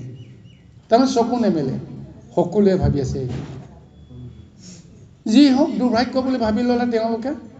উপায়ন্তৰ হৈ সেই শিশুটিকেতো প্ৰতিপালন কৰিয়ে থাকিব লাগিব। কিন্তু এদিনটোতো যে নন্দৰ গৃহলৈ কৃষ্ণ গুচি গ'ল। যশোদাইটোতো তেওঁ পুত্ৰ বুলি পেলাই তেওঁ প্ৰতিপালন কৰিলে। আৰু তাৰপিছত এদিন যশোদা আৰু ৰোহিণীয়ে কৃষ্ণ আৰু বলোৰামক কোলাত লৈ বৃষভানুৰ কন্যাগৰাকীক চাবলৈ গৈছিল। যে ইমান সুন্দৰ কন্যাগৰাকী বোলে তেওঁ চকুৱে নেদেখে। তেওঁলোকৰ দুখৰ সমভাগী হ'বৰ কাৰণে কন্যাগৰাকীক এবাৰ চাবলৈ গৈছিল। যাওঁতে কি হ'ল? ঐশ্বৰ্য মা ঐশ্বৰ্য লীলাটো তাতেই সম্পূৰ্ণ হৈ গ'ল। যশোদাৰ কোলাত কৃষ্ণ। যেতিয়া যশোদাক দেখুৱাবৰ কাৰণে ভিতৰৰ পৰা কীৰ্তিকায়ে কন্যাগৰাকীক বা ৰাধাক যেতিয়া কোলাত লৈ যেতিয়া ওলাই আহিল, এতিয়া এই ৰাধাই মাকৰ কোলাৰ পৰা এতিয়া চকু মেলি চাব লাগে, এই কথাটো তেওঁৰ জ্ঞান আছে আৰু তেওঁ জানি আছে যে কোন আহিছে। যশোদাই এই ৰাধাক চাইছে, কৃষ্ণইও ৰাধাক চাইছে। ৰাধাই হঠাৎ চকুযোৰ মেলি দিলে। মেলি তেওঁ যশোদাক কিন্তু চোৱা নাই, প্ৰথম কৃষ্ণকে দেখা পাইছে। আৰু যেতিয়া প্ৰথমবাৰ ৰাধাই যেতিয়া চকু মেলি চালে, বাকী সমস্তখিনি গম পোৱা নাই আচলতে ৰাধাই কাক প্ৰথমতে দৰ্শন কৰিলে। তেওঁলোকৰ চাৰি চকুৰ মিলন সম্ভৱ হৈ গ'ল। আধ্যাত্মিকতাত তেওঁলোকৰ এটা ডাঙৰ সংযোগ হৈ গ'ল। তেওঁলোকে কথা বতৰা পাতিলে, কিন্তু সেই কথা বতৰা কোনেও শুনা নাই। কিন্তু কীৰ্তিকাই হওক বা বৃষভানুৰ মনত ইমান আনন্দ হৈ গ'ল যে সঁচাকৈ মোৰ আজি সৌভাগ্যৰ দিন এইকাৰণে যে যশোদাৰ পুত্ৰই মোৰ গৃহত প্ৰৱেশ কৰাৰ লগে লগে যে মোৰ অন্ধ ছোৱালীজনীয়ে দেখা পাই গ'ল, চকু মেলি চালে। এয়া হৈছে বৃন্দাবনৰ তত্ত্ব। এই বৃন্দাবনৰ তত্ত্ববিলাকে আজি এটা ধৰ্মীয় পৰম্পৰা মতে ৰাধাক শ্ৰেষ্ঠ বুলি কৈছে। কিয় শ্ৰেষ্ঠ কৈছে? ৰাধাৰ কাৰণতে কৃষ্ণ আহিছে বৃন্দাবনলৈ, হয়নে? গতিকে এটা লৌকিক এটা ধাৰণা, কিন্তু এই ধাৰণাটো যে সত্য শুদ্ধ সকলোৱে যে মানিবই লাগিব তেনেকুৱা কোনো কথা নাই। যে আপুনি যেনেকৈ কৃষ্ণক মানিছে সেইটো ধাৰণা যদি শুদ্ধ হয়, আপোনাৰ মতে আপুনি তেনেদৰে কৃষ্ণৰ লগত সম্বন্ধ কৰি পাৰিব। কিন্তু আনে কৃষ্ণক কেনেকৈ পাইছে বুলি আপুনি মই ভ্ৰমিত হ'লে আমাৰ একো লাভ নহ'ব। মই কেনেকৈ সেইজন কৃষ্ণক বিশ্বাস কৰিছোঁ সেইটোৱে আচল কথা, নিজা কথা। গতিকে এইকাৰণে গুৰুসকলক আমি এই সুযোগতে কওঁ যে কৃষ্ণ ভক্তিৰ যিটো আচৰণ, এই আচৰণ নিশ্চয় স্থান কাল পাত্ৰ ভেদে, জ্ঞান আৰু বুদ্ধি ভেদে কাৰোবাৰ লগত কাৰোবাৰ নিমিলিব পাৰে। কিন্তু আচলতে এই আচৰণবিলাক হৈছে বৈদিক পৰম্পৰাহে, গুণময় পৰম্পৰাহে, গুণময় আচৰণহে। গুণময় আচৰণটো এইকাৰণে কৰিব লাগে নিজৰ অন্তৰ শুদ্ধি কৰিবৰ কাৰণে। কিন্তু এই গুণময় আচৰণটো কৰি আনক আমি শুদ্ধ কৰিব পাৰিম এই ধাৰণাটো আমি কেতিয়াও ল'ব নোৱাৰোঁ। আমি ইন্দ্ৰিয় আমি বশ কৰি কেনেকৈ কৃষ্ণৰ চৰণত সেই ইন্দ্ৰিয়বৰ্গক আমি অৰ্পণ কৰিম, তাৰ কাৰণে আমি গুণলীলা আচৰণবিলাক কৰিব লাগিব। আমাৰ ভক্তি পৰম্পৰাত আমাৰ সেই আচৰণবিলাক কাৰো লগত কাৰো হয়তো নিমিলিব পাৰে। গুৰু অনুসাৰে, পন্থ অনুসাৰে ভক্তিৰ আচৰণবিলাক হয়তো বেলেগ বেলেগ হ'ব পাৰে, কিন্তু ভক্তিটো ভক্তিয়ে হয়। ভগৱন্তে তাৰ তত্ত্বটো বুজি পায়। ইছলাম ধৰ্মীয় লোকসকলে পশ্চিম ফালে ঈশ্বৰ সাধনা কৰে। আমি হিন্দু ধৰ্মৰ লোকসকলে পূবৰ ফালে উত্তৰৰ ফালে আমি ঈশ্বৰৰ ধাৰণাখিনি আমি কৰোঁ। কিন্তু আমি ক'ব নোৱাৰোঁ যে আমাৰটোৱে যে শুদ্ধ, তেওঁলোকৰটো যে ভুল। আমি নিজে নিজেহে ক'ব লাগিব যে আচলতে কৃষ্ণক আমি ভালদৰে ভজনা কৰিব পাৰিছোঁনে নাই। ঈশ্বৰ যদি সৰ্বত্ৰতে ব্যাপ্ত হৈ আছে, চাৰিওফালে যদি আছে, ঈশ্বৰ ক'ত নাই? পূব পশ্চিম উত্তৰ দক্ষিণ দশো দিশ যদি ঈশ্বৰে আছে, যিকোনো এফালে দেখোন তেওঁক চিন্তা কৰিলে হ'ব। এইটো নিজা নিজা ব্যক্তিগত ধাৰণা। আমি শুদ্ধভাৱে কেৱল কৃষ্ণক আমি বুজিবৰ কাৰণে, ভজিবৰ কাৰণে আমি প্ৰযত্ন কৰাটোহে আচল কথা। গতিকে লৌকিকত আচৰণ বিধিত যদি আমি দুখাদোষবিলাক ধৰি লওঁ, তেতিয়াহ'লে আমাৰ মন শুদ্ধি কেতিয়াও নহয়। এই কথাটো আমি কিন্তু প্ৰত্যেকে গুৰুত্ব দিয়াটো উচিত। কৃষ্ণ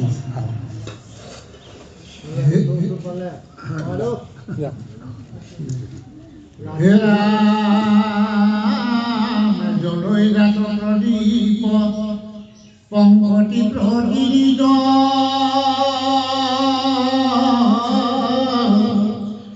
এই অগৰুধু পৰধে ইয়াতে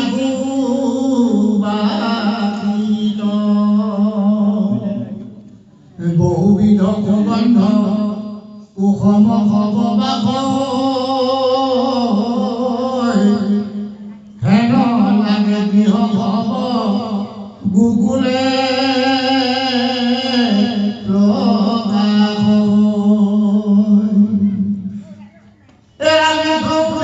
পুষ্পিত বনে পক্ষীৰ গুঞ্জৰে ভ্ৰমণে মধু পানে মন্ত্ৰ ভাৱে কমল মন্ত্ৰ মাত্ৰ ৰাজহংস ধৰে দেখি যেন খাই থাকে কুলে নাট কৰে হেন কুকুলক তাই অপৰম বৈষ্ণৱে নন্দৰ দ্বাৰক গয়া পালন উদ্ধৱে এৰাগে কৃষ্ণৰ পৰম প্ৰিয় আইন বনচৰ অখনি নন্দে আনন্দতে বধাই গৃহ এই উদ্ধৱক পাই প্ৰেমে আলিঙ্গিয়া ধরি ইয়ানি প্রেমে নেত্রলো তোক পরে ধরি এরামে মাটিবে না পারি প্রেমে ইয়াতে অনন্তরে অগৃহ প্রবে খাইলা নিয়া পরম খানরে এই জন বাসুদেব হেন বুদ্ধি কৰি অসবান্ধৱে উদ্ধৱক অৰ্চিলা খাদৰি ই পৰমান্ন পঞ্চামীতে ভোজন ৰাই অভিজিত হাতত তুলি নিৰন্তৰ ব্ৰজত প্ৰৱেশ কৰাৰ লগে লগে যে উদ্ধৱৰ মন প্ৰাণ ইমান প্ৰফুল্লিত হৈছে যে চাৰিওফালে কৃষ্ণৰ গুণগান, কৃষ্ণৰ নামত ভক্তি প্ৰদীপ সকলোতে প্ৰজ্বলিত হৈ আছে। অগৰু ধূপৰ চন্দনৰ সুবাসিত ৰূপে সমস্তকে আমোল মোলাই আছে। আৰু এনেহেন এই আধ্যাত্মিক এক পবিত্ৰ ভূমিত পৰিণত হৈ আছে গোকুল। আৰু এই সমস্তবিলাক তেওঁ নীৰৱে প্ৰদৰ্শন কৰি আনন্দ মনেৰে উদ্ধৱ আগুৱাই গৈ আছে। কিন্তু উদ্ধৱক কোনেও বাধন্তা নাই, উদ্ধৱক কোনেও সোধন্তা নাই। এইকাৰণে নাই যে উদ্ধৱক তেওঁলোকে দৰ্শনেই কৰা নাই, দেখাই নাই। কিয় দেখা নাই? যে তেওঁলোকৰ আত্মাত কেৱল কৃষ্ণৰ প্ৰতিহে ধাৰণা আছে, বেলেগৰ প্ৰতি ধাৰণা নাই। এইকাৰণে বাটেৰে কোন গৈছে, ওচৰেদি কোন গৈছে, তাক যেন লক্ষ্য কৰিব লগাও নাই। কাৰণ একাত্ম হৈ আছে যাৰ লগত, তাৰ বাহিৰে বাকী সমস্তবিলাক অৰ্থশূন্য যেন। গতিকে উদ্ধৱে কি ভাৱে গৈছে তাক বুজিবৰ কাৰণে কাৰো সময় নাই। এনেদৰে গৈ গৈ যেতিয়া নন্দৰ গৃহত বা নন্দৰ পদূলিমুখ পাইছেগৈ, ইতিমধ্যে সন্ধিয়া লাগু লাগু হৈছেগৈ। গতিকে এই সময়ত এতিয়া হঠাৎ নন্দইটো গম পাই গ'ল যে সুদূৰ মথুৰাৰ পৰা কৃষ্ণৰ পৰম বান্ধৱ উদ্ধৱ আহিছে। গতিকে তেওঁ কিমান আনন্দিত হ'ব লাগে। ইমান দিন যে মথুৰাৰ পৰা কোনো বতৰা নাই, কৃষ্ণৰ কোনো খবৰ নাই, কৃষ্ণ সকলোৱে ধিয়াই আছে, বিশেষকৈ পিতৃ মাতৃৰ ৰূপততো নন্দ যশোদাইটো বিচাৰিবই। কিন্তু প্ৰথমবাৰ কৃষ্ণৰ পৰম ভক্ত বান্ধৱ উদ্ধৱ আজি নন্দৰ গৃহত অতিথি হিচাপে যেতিয়া আহিছে, মনত অলেখ ভাৱনা আহি গৈছে নন্দ আৰু যশোদাৰ। কিবা নহয় কিবা এটা শুভ বতৰা আহিছে, কিবা এটা শুভ বতৰা পাম। আৰু সেই উদ্ধৱক এতিয়া তেওঁ এজন মনুষ্য বুলি জ্ঞান কৰা নাই, মথুৰাৰ এজন বুলি ভবা নাই। তেওঁ সাক্ষাৎ যেন বাসুদেৱ আহি গ'ল, সাক্ষাৎ যেন কৃষ্ণই আহি গ'ল, এনেকুৱা এটা ধাৰণা লৈছে। যিজন কৃষ্ণ আজি তেওঁলোকে পুত্ৰ জ্ঞান কৰি আছিল ইমান দিনে, কিন্তু কৃষ্ণ যেতিয়া মথুৰাত থাকিবলৈ ল'লে, সিদিনাখনৰ পৰা নন্দ আৰু যশোদায়ো পুত্ৰ জ্ঞানটো পাহৰি গ'ল। ঈশ্বৰ জ্ঞানটোহে তেওঁলোকৰ মনলৈ আহিল। কিন্তু মাজে মাজে তেওঁলোকৰ অন্তৰাত্মা চঞ্চল হয়। স্মৃতিবিলাক যেতিয়া মনত পৰে, পুত্ৰ হিচাপে কেনেকৈ তেওঁ খুৱাইছিলোঁ বোৱাইছিলোঁ, কেনেকৈ লীলা কৰিছিলোঁ, তেতিয়া সেই মায়াৰ বন্ধনটো খন্তেকৰ কাৰণে আহে। কিন্তু এতিয়া কৃষ্ণৰ পৰিৱৰ্তে এতিয়া উদ্ধৱক পাইছে। আৰু ডাঙৰ এটা মিল আছে দুজনৰ মাজত। কৃষ্ণ আৰু উদ্ধৱক দেখাত কোনেও ধৰিব নোৱাৰে, একেটাই ৰূপৰ নিচিনা। কৃষ্ণক চালে উদ্ধৱক চাব নালাগে, উদ্ধৱক চালে কৃষ্ণক চাব নালাগে, এনেকুৱা এটা ৰূপ।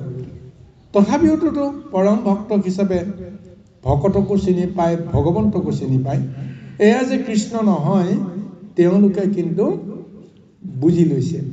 গতিকে মনেৰে সৈতে কিন্তু কৃষ্ণ বুলি ভাবি লৈছে, বসুদেৱ বুলি ভাবি লৈ পাদ্যে অজ্ঞে যেনেকৈ অতিথিক সেৱা শুশ্ৰূষা কৰিব লাগে সেইখিনি সমস্তখিনি কৰিছে। যদিহে সাধাৰণজন হোৱাহেঁতেন, একেবাৰে শিশুমতী কোনোবা এজন হোৱাহেঁতেন, কনিষ্ঠ কোনোবা এজন হোৱাহেঁতেন, আমি জানো তেওঁক শ্ৰদ্ধা সহকাৰে ভক্তি সহকাৰে জানো আমি সেৱা সৎকাৰ কৰিম জানো বাৰু? এজন ডাঙৰ ভক্ত এজন যেতিয়া অচিনাকি হওক যেনেকৈ নহওক পদূলিমুখত যেতিয়া থিয় হয়, আমি যদিহে ভক্ত প্ৰাণ সংস্কৃতিবান এখন গৃহস্থ হয়, আমি প্ৰথমতে আমি ধৰ পদজল ধুই মানে পদ পখালি তেওঁক সেৱা শুশ্ৰূষা কৰিলোহেঁতেন, সেইটো কৰিম। কিন্তু যদিহে সেইজন যদি বয়সত কনিষ্ঠ সাধাৰণ এজন যুৱকৰ ৰূপ লৈ পেলাই যদি আহে, পদূলিত ৰৈ থাকে, আমি যিমানেই ভক্ত নহওঁ কিয় আমি সেইজনক সেৱা সৎকাৰ কৰিবৰ কাৰণে আমি সহজতে আগুৱাই নাযাওঁ। কিন্তু আজি নন্দৰ আৰু যশোদাই কি কৰিলে? উদ্ধৱক, পুত্ৰ তুল্য উদ্ধৱক আজি তেওঁলোকে কি কৰিছে? সাক্ষাৎ দামোদৰ বুলি গম পাই, ঈশ্বৰ বুলি গণ্য কৰি সাক্ষাৎ সেই প্ৰভু ভগৱন্তক আদৰণি কৰিবৰ কাৰণে তেওঁলোকে সেৱাই শুশ্ৰূষাই গৃহস্থৰ যিখিনি ধৰ্ম, সেই ধৰ্মখিনি তেওঁলোকে সমাপন কৰিছে। কিমান ভাগ্যৱান এতিয়া উদ্ধৱ।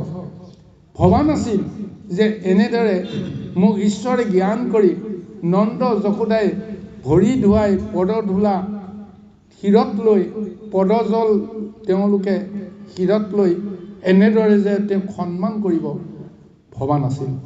গতিকে উদ্ধৱ ধন্য হৈ গৈছে। মনে মনে ভাবিছে এয়াইতো বৃন্দাবন, এয়াইতো গোকুল।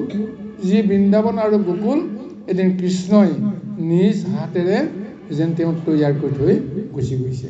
সেই বৃন্দাবনক চাবৰ কাৰণে তেওঁ আহি আজি ইমান আনন্দিত হৈছে, পুলকিত হৈছে। বাৰু যি কি নহওক, এতিয়া নন্দই যশোদাই এতিয়া উদ্ধৱক সুন্দৰভাৱে গৃহলৈকে তেওঁ লৈ গৈছে আৰু যথাযোগ্য স্থানত তেওঁ আপ্যায়ন কৰিছে। কৃষ্ণ হে ৰামে কাকে ভুঞ্জি নন্দ কৰ্পূৰ তাম্বুল বৈষ্ণৱক পায় আনন্দে আনন্দে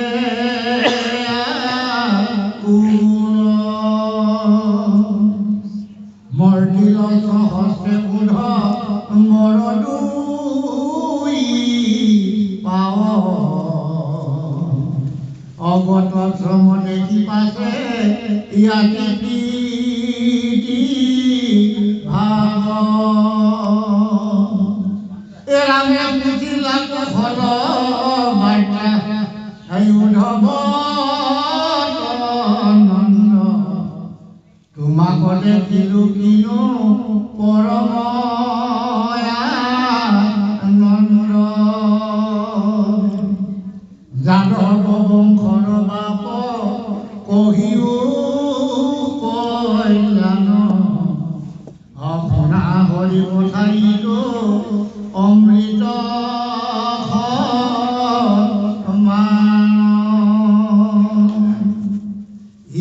তৰাই দেৱ সুখে ঘূৰ সংসাৰত চাৰিও বেদৰ দানা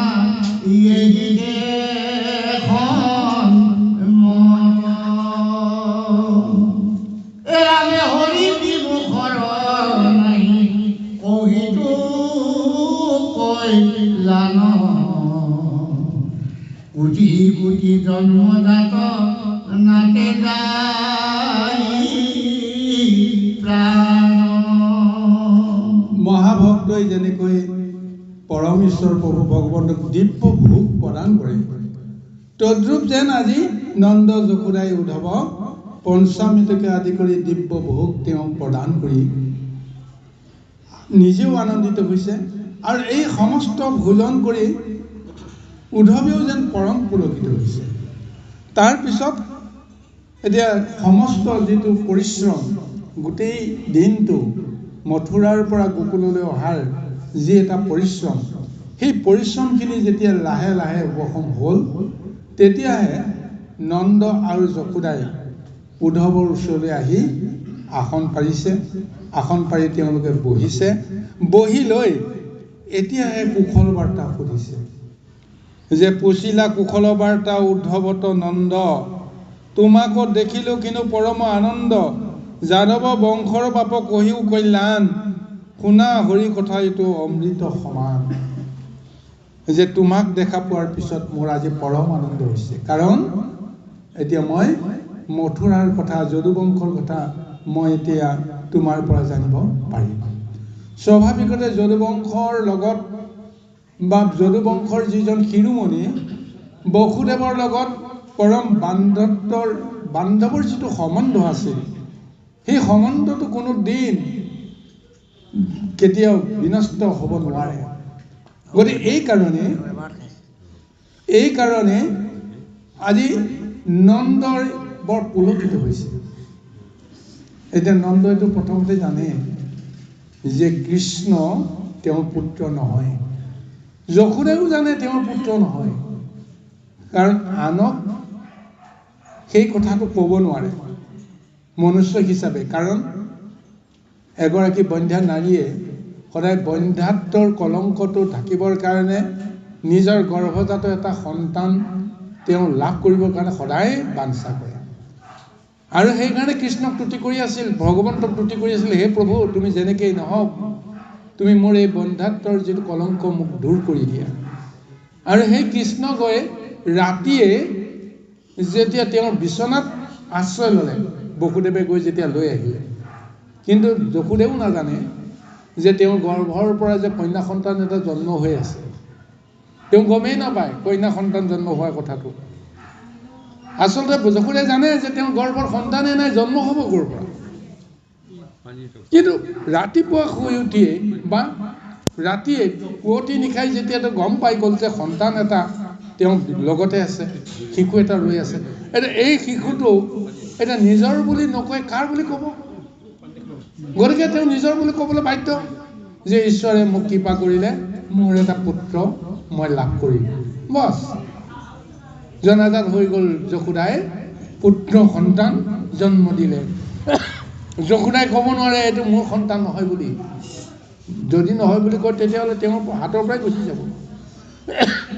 কিন্তু যশোদাই জানে এইটো মোৰ সন্তান নহয়। নন্দও জানে যশোদাৰ সন্তান নহয়। তাৰপিছত তেওঁ জানে এই বসুদেৱৰ সন্তানৰ বাহিৰে আন কোনো নহয়। কাৰণ বসুদেৱৰ প্ৰথম সন্তান, প্ৰথমা পত্নী ৰোহিণী তেওঁৰ ঘৰতে আছে। তেওঁৰ ঘৰতেই জন্ম হৈছে ৰোহিণীৰ পুত্ৰ বলোৰাম। আৰু এতিয়া তেওঁ জানিছে যে নিশ্চয় বসুদেৱৰে পুত্ৰ হ'ব। কিবা লীলা কৰি মায়া কৰি প্ৰভু ভগৱন্তে যেনেকেই নহওক এই সন্তানটিক মোক এতিয়া তুলি তালি ডাঙৰ দীঘল কৰিবৰ কাৰণে মোক এইটো সুযোগ দিছে। কিন্তু লোকক ক'ব নোৱাৰে এয়া মোৰ সন্তান নহয় বুলি। কাৰণ মায়া সংসাৰত পুত্ৰ স্নেহৰ সমান ডাঙৰ স্নেহ নাথাকে। গতিকে আনৰ সন্তান বুলি যদি জ্ঞান থাকে তেতিয়াহ'লে সেই আনন্দ পুলকটো উপলব্ধি কৰিব নোৱাৰে। আৰু সেইকাৰণে মনতে ভাবিছে ঈশ্বৰে যদি কৃপা কৰিছে চিৰদিন মোৰ লগতে থাকক, মোৰেই সন্তান হৈ থাকক, এই ধাৰণাটো আছে। গতিকে সেইকাৰণে তেওঁলোকে মায়াত মোহত এতিয়া এৰিব পৰা নাই। বাৰু যি কি নহওক এতিয়া সেই বংশতে আজি মহা সম্বন্ধ এটা ঘটিছে। যেতিয়া এতিয়া উদ্ধৱৰ জৰিয়তে বিশেষকৈ কৃষ্ণৰ কথা প্ৰথমতে সোধাৰ আগত যদুবংশৰ কথা সুধিছে। যদুবংশৰ কথা সুধিলে কৃষ্ণৰ কথা আহিব। কিন্তু প্ৰথম যদি কৃষ্ণৰ কথা যদি তেওঁ সুধিলেহেঁতেন তেতিয়াহ'লে মায়াৰ লগত তেওঁ সম্বন্ধ থাকিলেহেঁতেন, হয়নে নহয়? কিন্তু এতিয়া অকল পুত্ৰ স্নেহৰ কথাটোৱে আচল কথা নহয়। কাৰণ এই জন্তুটো আচলতে তেওঁ মনুষ্য নহয়। তেওঁৰ কথা চিন্তা কৰাৰ আমাৰ কোনো প্ৰয়োজনেই নাই। বাৰু যি কি নহওক গুৰু সমস্ত আৰু এটা প্ৰদৰ্শনৰ পিছতে আমাৰ এটা অধ্যায় সমাপ্ত হ'ব। সময়